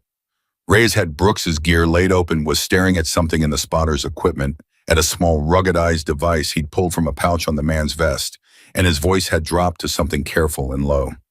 Sir, this is Brooks's equipment, and there's something on here you need to see. Something that changes what happened tonight. Something about that ambush. Emily's eyes snapped open. What are you talking about? What about the ambush? Reyes looked at her and then at Ryan and then back down at the device in his hands, and when he spoke, his voice was so quiet it barely carried over the rotors. This ambush wasn't random, Reyes said. They knew we were coming. They knew our route. They knew exactly where the overwatch would be set up. That's why they had a sniper on your position from the first minute, Carter. That doesn't happen by accident. Somebody told them. Somebody on our side told them everything. He held up the device. And whatever's on here is the reason Brooks was carrying it off that mountain. Ryan Mitchell reached across the shaking cabin and took the device out of Reyes's hands, and for a long moment he just held it, staring at it, feeling the weight of what it meant settle onto him like a second man on his back. Say that again, Ryan said. Slow. Tell me exactly what you're looking at. It's a signals intercept unit, boss, Reyes said. Standard kit for a spotter. They use it to pull enemy comms log frequencies, that kind of thing. But Brooks was doing more than logging enemy chatter. Look at the timestamps. He was flagging something, hours before the ambush. He'd tagged a whole string of intercepts and marked them urgent, and then he tried to package them to send up the chain, and the send failed. It never went through. Whatever he found, he was trying to warn somebody, and nobody got the message. Emily was staring at Brooks now, at her spotter, at the man she had carried down a mountain, and something cold was crawling up the back of her neck. Danny, she said low. Danny, can you hear me? What's on that device? What did you find? Brooks's eyes fluttered. He was fading in and out, and Reyes was working to keep him with him. but at the sound of Emily's voice, at the urgency in it, something in him surfaced. His lips moved. He whispered. I'm here. Danny Reyes found your intercept unit. He says you flagged something before the mission. He says you tried to send a warning, and it never went through. What did you find? What were you trying to tell them?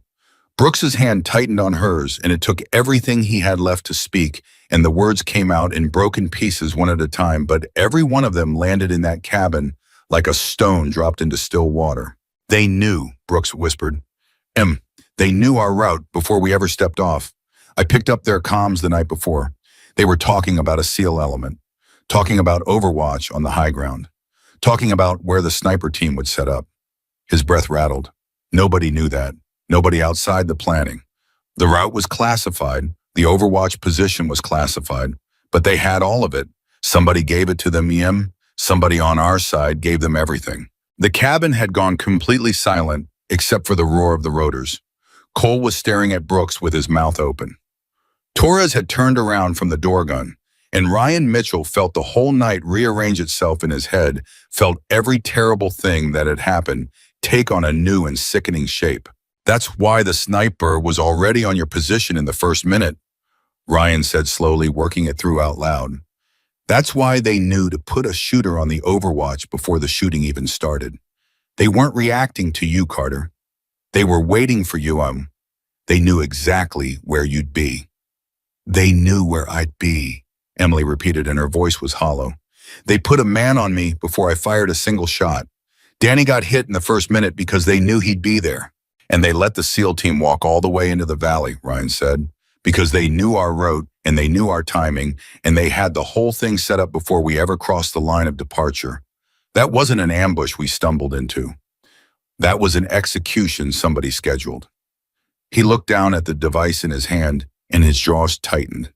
Somebody sold us. Somebody with access to the mission plan sold every single one of us to those men, and the only reason it didn't work is because Brooks caught a whisper of it the night before, and because you refused to follow your orders, Carter.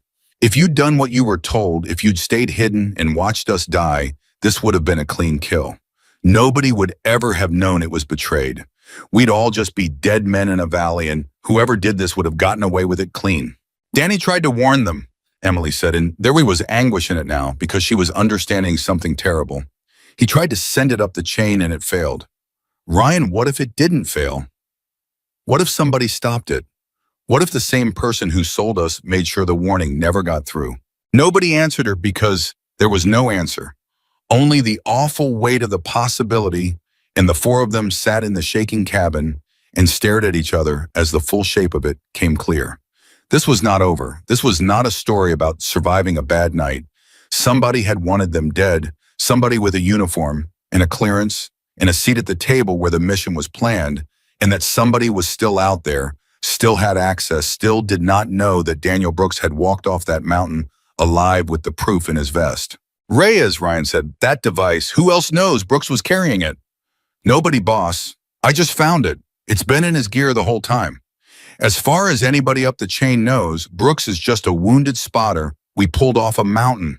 They don't know what he found. They don't know he was flagging their comms. They don't know any of it.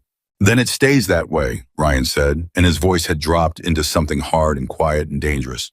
Until we know who we can trust, that device does not leave my hands, and what's on it does not leave this cabin. You understand me, all of you. As far as anyone at that base is concerned, tonight was a bad ambush and a good rescue and nothing more. Nobody says the word betrayal. Nobody says a soul sold us out. Not until we know who it was. Ryan, Emily's voice was tight. If somebody at that base did this, then we're about to fly right back into the same trap. That's where they are. Whoever sold us is going to be standing on that tarmac when we land, smiling, welcoming us home, wondering why we're not dead. I know, Ryan said. I've thought about that. So what do we do? Ryan looked at her, and then he looked at Brooks fading in and out on the floor of the cabin, and then he looked at the device in his hands, and when he answered, there was no fear in his voice, only a cold and settled resolve. We land, Ryan said. We get Brooks to the medics because whatever else happens, that man is going to live. We did not carry him off a mountain to lose him on the ground. And then we play the part. We're grateful, we're exhausted, we're just glad to be home. We give them nothing. We watch every face on that tarmac, and we find the one that flinches when it sees us walk off this bird alive. Because somebody down there planned a funeral for all of us tonight, and they are about to watch every single body they ordered killed walk off this helicopter breathing. He turned the device over in his hand, and then quietly, carefully, when we're sure we take everything on this device and we hand it to someone we trust and we burn the traitor down to the ground. Slow and legal and permanent. Emily looked at him for a long moment. "You've done this before," she said. "Hunted somebody, not on a mountain, the other kind." "No," Ryan admitted. "I haven't. But somebody tried to murder my entire team tonight, and they used you and Brooks as part of the setup, and they nearly cost me 8 men and this kid and both of you. So I'm going to learn fast." He met her eyes. "You in. Because I'll be honest with you, Carter, I could use the best shooter I've ever seen watching my back for whatever comes next. And I don't trust anybody on that base except the people in this cabin right now." Emily looked around the helicopter, at Ryan steady and grim, at Cole young and fierce and wide awake now with the terrible knowledge of what he'd learned, at Reyes and Torres watching waiting, at Daniel Brooks on the floor, her friend, the man who had caught the whisper that saved them all and paid for it with a bullet still fighting to breathe. And she understood that the night that had started as one kind of story, a story about a sniper and a trapped SEAL team, had just become something else entirely, something with a longer reach and a darker heart. And that walking away from it now was as impossible as walking away had been on the ridge and on the mountain, and in the gap between the boulders where she'd fired her last round to save the man on the floor. "You already know my answer," Emily said. "I don't walk away. I told you that. It applies to this too." Ryan almost smiled. "Yeah," he said. "I figured it might." Brooks stirred on the floor and his eyes came open, and he looked up at the two of them, at Emily and Ryan leaning over him, and even now, even gray and broken and barely conscious, he seemed to understand what had just been decided in that cabin. "You two," he whispered, "are going to be a lot of trouble for somebody." "Rest, Danny," Emily said, gripping his hand. "You did your part. You did more than your part. You caught it. You warned us. You held on. Now you rest and you let us carry the rest of it. You've earned that." His eyes found hers, and there was something urgent in them, something he needed to say before whatever was pulling him under pulled him all the way. "Whoever did this, whoever sold the route, they didn't just sell the SEALs. They sold you. They sold me. They put a man on our position specifically. They wanted the Overwatch dead first because a live sniper on the high ground ruins the whole ambush." His grip tightened. "They knew what you could do, Em. They knew that if you were alive and shooting, the whole thing could fall apart. That's why they came for us first. They were afraid of you before the first shot. Whoever this is, they know exactly who you are, and now they're going to find out you're not dead, and they are going to be very, very afraid." And with that, Daniel Brooks's eyes slipped closed again, and Reyes bent back over him, checking his pulse, calling out that he was still stable, still holding, but Emily barely heard it because Brooks's words were echoing in her head, and they had put something in her chest that had not been there a moment ago. "They came for me first.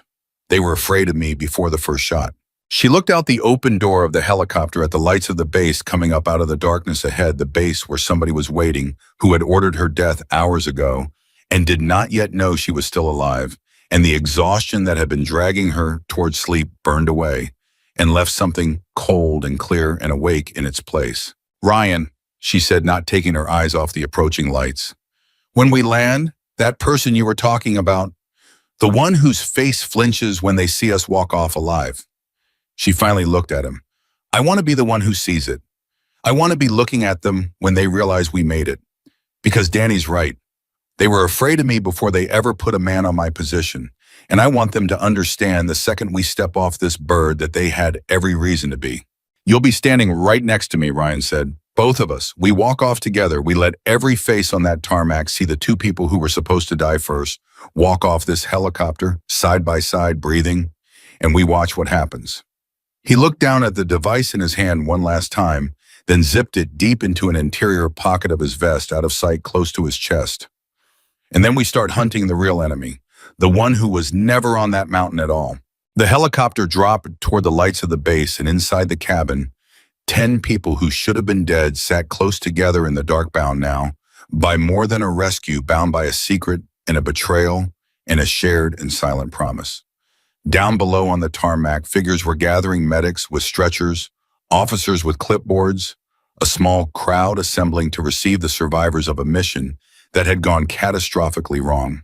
And somewhere in that gathering crowd, Emily Carter knew stood a person who had already counted them all as dead, a person who was about to look up and see the woman they had ordered killed first walk down the ramp alive and looking straight back at them. She checked the rifle in her hands out of pure habit, and then she remembered it was Cole's, and she handed it back to the young Marine with a small nod of thanks, and she flexed her empty hands, and she found that they were not shaking anymore.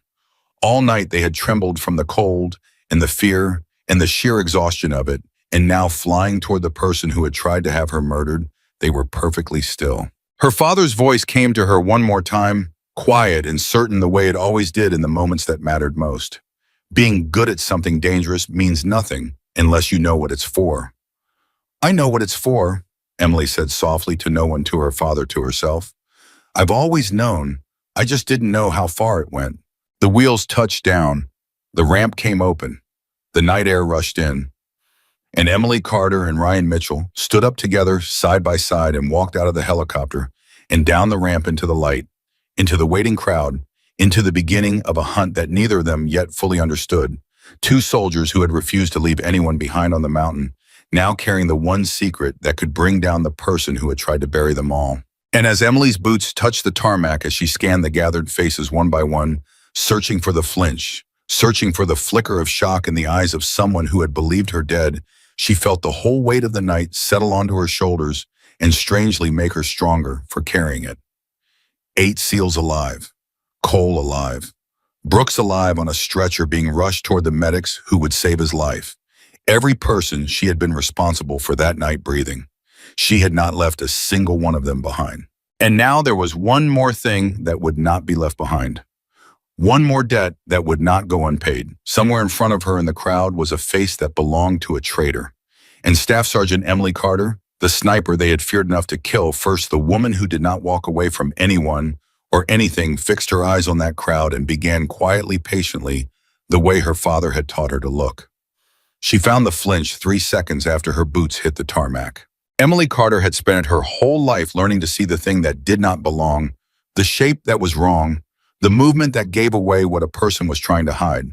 And so when she scanned the gathered crowd of officers and medics and support staff waiting to receive the survivors, her eyes did not linger on the men rushing forward with stretchers or the officers with their clipboards. They went straight to the one face that had frozen.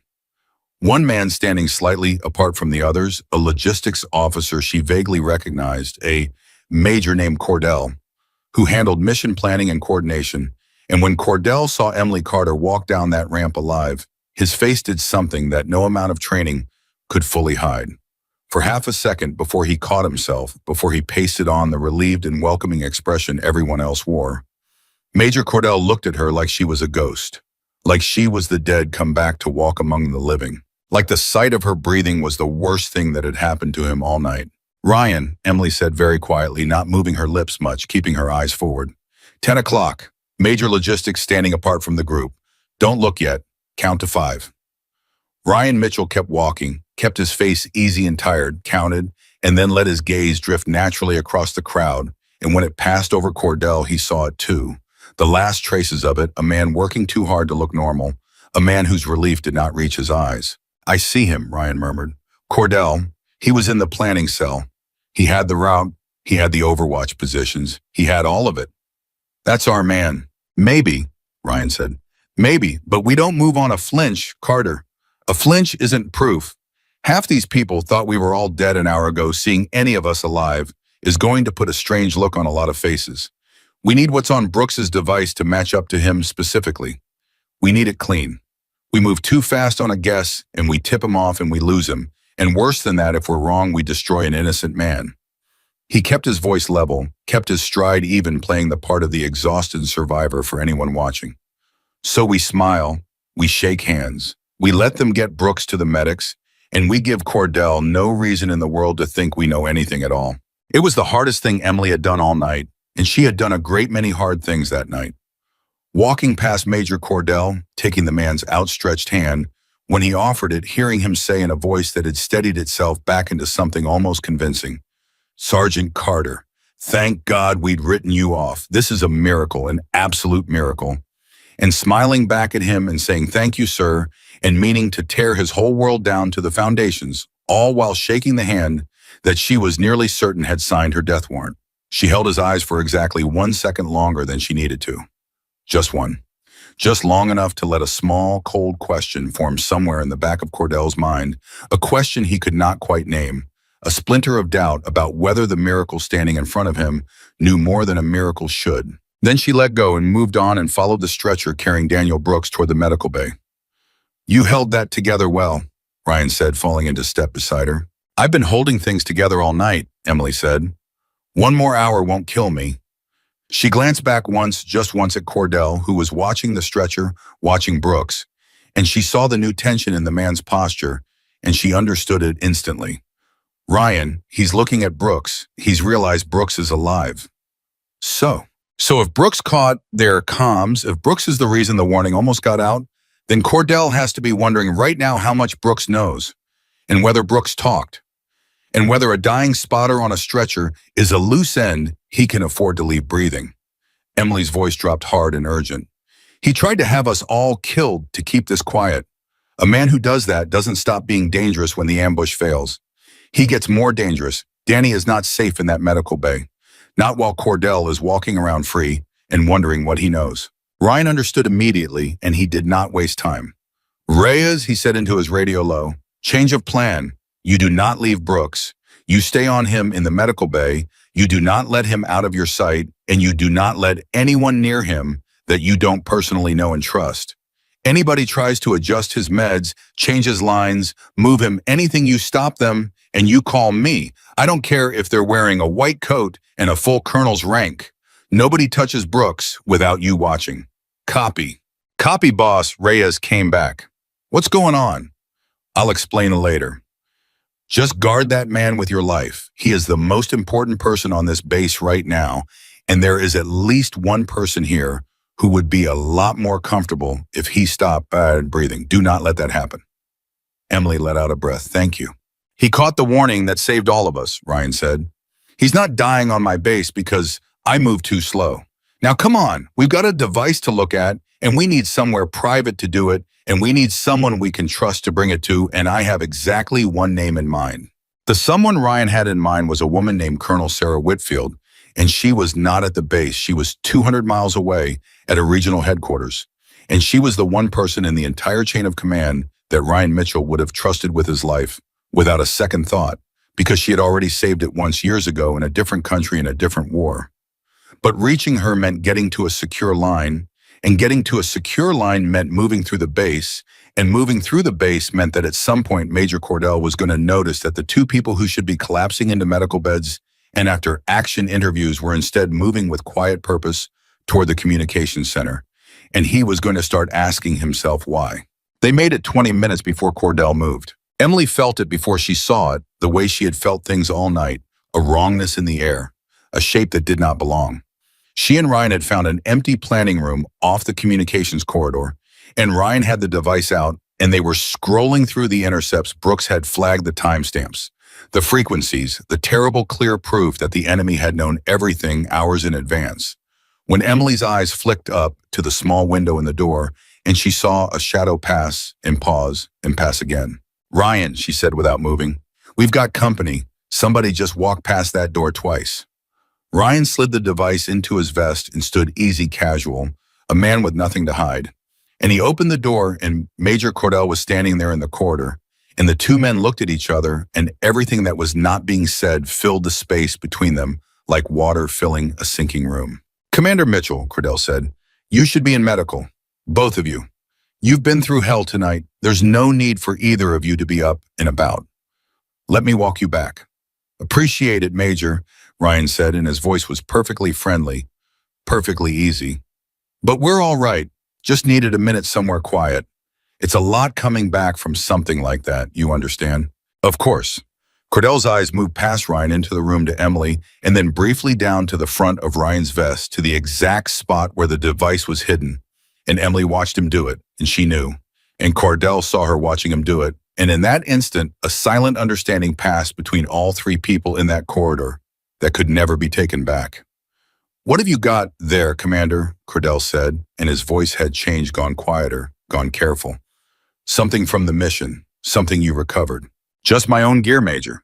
"That's not your gear," Cordell said. "That's a spotter's intercept unit. That's Sergeant Brooks's equipment." And now the mask was coming off slowly, the friendly, relieved officer dissolving into something colder and more frightened and more dangerous, because a cornered man is the most dangerous kind of all. "You've been in medical for 20 minutes, Commander, and instead of resting, you're in a locked planning room going through a signals intercept unit that belongs to a wounded man. Now, why would you do that? What are you looking for? What do you think you found?" "Why don't you tell me, Major?"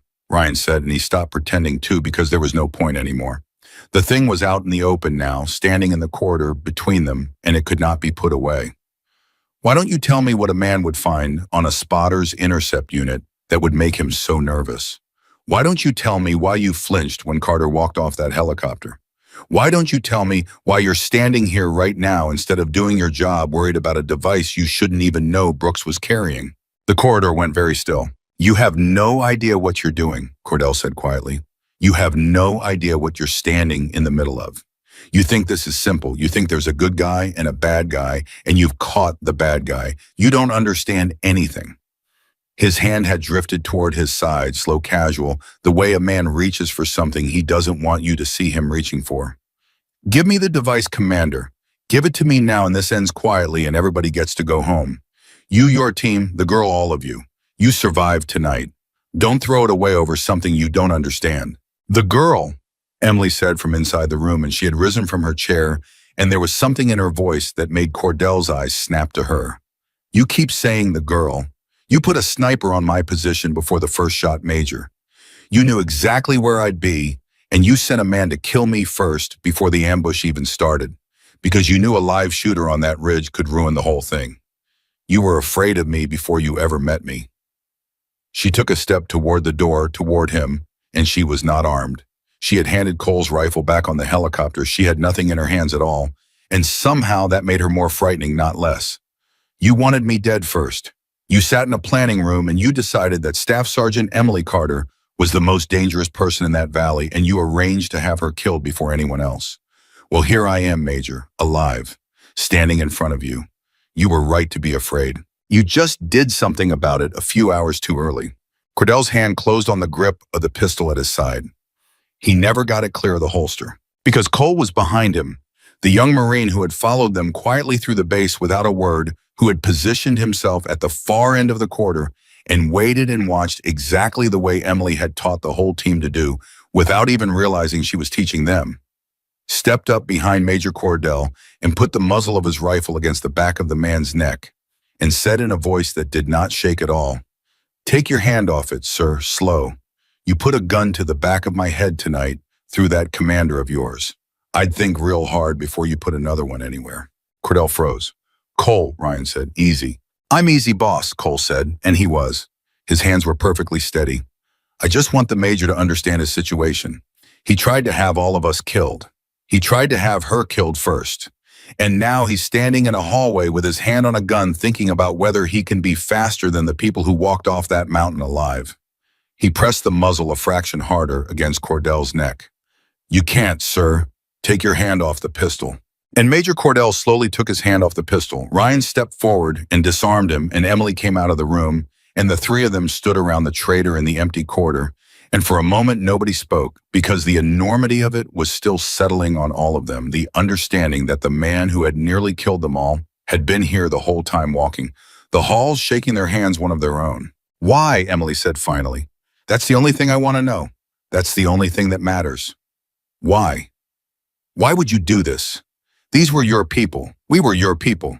You sat in the room and planned the mission that was supposed to bring us home, and then you sold every one of us to men who were going to execute us in a valley. Why?"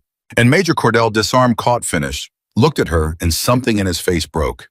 And what came out was not the cold calculation of a villain, but the exhausted confession of a man who had been carrying something too heavy for too long. You want a reason that makes it make sense, Cordell said. There isn't one, there's never one. It starts small. It always starts small. A piece of information that doesn't seem to matter given to someone who seems like they're on our side for money that I told myself I needed for reasons I told myself were good. And then it's a bigger piece. And then it's a route. And then it's a mission. And by the time you understand what you've become, you're so far in that the only way out is to make sure nobody ever finds out. And the only way to make sure nobody ever finds out is to make sure the people who could tell never come home. He looked down at the floor. I didn't decide to be this. I became it one small betrayal at a time until one night I was signing off on a mission plan and quietly making sure the enemy had all of it and telling myself it was the last time, it was always going to be the last time. His voice cracked. And then your spotter caught it. And your sniper wouldn't die. And now here we all are. Danny tried to warn them, Emily said. He sent it up the chain. It failed. Was that you? Did you stop the warning? Cordell was quiet for a long moment. Yes, he said. The intercepts he flagged came across my desk because everything comes across my desk. That's the whole point. That's why I was useful to them. I saw that he'd caught something, and I sat on it. I let it fail. I let you all walk into that valley knowing that a man on our own side had already tried to stop it. He looked up, and there were tears in his eyes now, and they did not make Emily feel any pity at all. I have to live with that. I let a good man's warning die on my desk. I let all of you walk into it anyway. You won't have to live with it long, Ryan said. You'll have plenty of time to think about it, but not out here, not around people you can hurt. He keyed his radio. This is Mitchell. I need military police to my location, the planning room off the communications corridor immediately. I have a detained officer and a matter for CID, and I need Colonel Sarah Whitfield at Regional patched to a secure line the moment she can be reached. Tell her it's Ryan Mitchell. Tell her it's urgent, and tell her it's the kind of thing she warned me about years ago. She'll understand. Cordell closed his eyes. It's over, Major, Ryan said. You planned a lot of funerals tonight. Every single body you ordered killed is still breathing. That's not luck. That's not a miracle. That's her. He nodded toward Emily. You were afraid of the wrong thing. You should never have been afraid of the sniper on the ridge. You should have been afraid of the person she was. Because a person like that doesn't die when you tell her to, and she doesn't leave anyone behind, and she doesn't stop. And she was always going to be standing right here in this hallway at the end of it looking you in the eye. The military police came and they took Major Cordell away, and the device went into the hands of Colonel Whitfield, who arrived in person before dawn and who listened to the whole story with a face that grew harder and colder with every sentence, and who promised Emily Carter and Ryan Mitchell that the thread they had pulled would be followed all the way to wherever it led, that everyone Cordell had touched, everyone in the network he had fed would be found and finished, and that they would not have to be the ones to do it, that they had done enough, that they had done more than enough. And then finally it was over, or the part of it that they could hold in their hands was over. Daniel Brooks lived. That was the thing Emily held on to in the days that followed, the thing that mattered more than the arrest, more than the investigation, more than any of it. Reyes had never left his side, and no one had been able to get near him who should not have, and the medics who could be trusted worked through the night, and Daniel Brooks lived. He would carry the wound for the rest of his life, and he would walk with a certain stiffness that would never quite go away. But he lived, and 3 days later, Emily sat beside his bed and held his hand the way she had held it on the mountain, except now there was no shooting, no enemy climbing toward them, no impossible choices left to make. You came back for me, Brooks said, twice. You left me on that mountain, and you came back for me twice. I told you I would. People say a lot of things when they're scared, and most of them don't mean it. I meant it, Emily said. I always meant it. You know that. Yeah, Brooks said, and he squeezed her hand. Yeah, I know that. I always knew that. That's why I stayed alive up there. Because I knew no matter what, no matter how bad it got, you were coming back. A man can hold on to almost anything if he knows somebody's coming back for him. In the weeks that followed, the story of what happened in that valley and on that mountain moved quietly through the places where such stories move, and it did not stay quiet for long, because it was too extraordinary to stay quiet. One soldier turning an entire ambush, one shooter unmaking a force of 31 women who refused again and again and again at every point where refusal cost her everything to leave a single person behind. Emily Carter did not want the attention.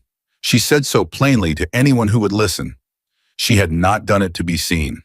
She had done it because it needed doing, and she was the one who could do it, and those were two entirely different things, and she wished people would understand the difference.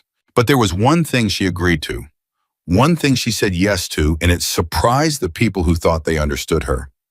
Months later, when the military asked her to help teach to bring what she knew to the soldiers who would come after her, she said yes, not because she wanted to be studied, not because she wanted her story told, but because of something she said to Ryan Mitchell the last time the two of them spoke about that night, standing outside on a quiet evening, a long way from any valley watching the light go down.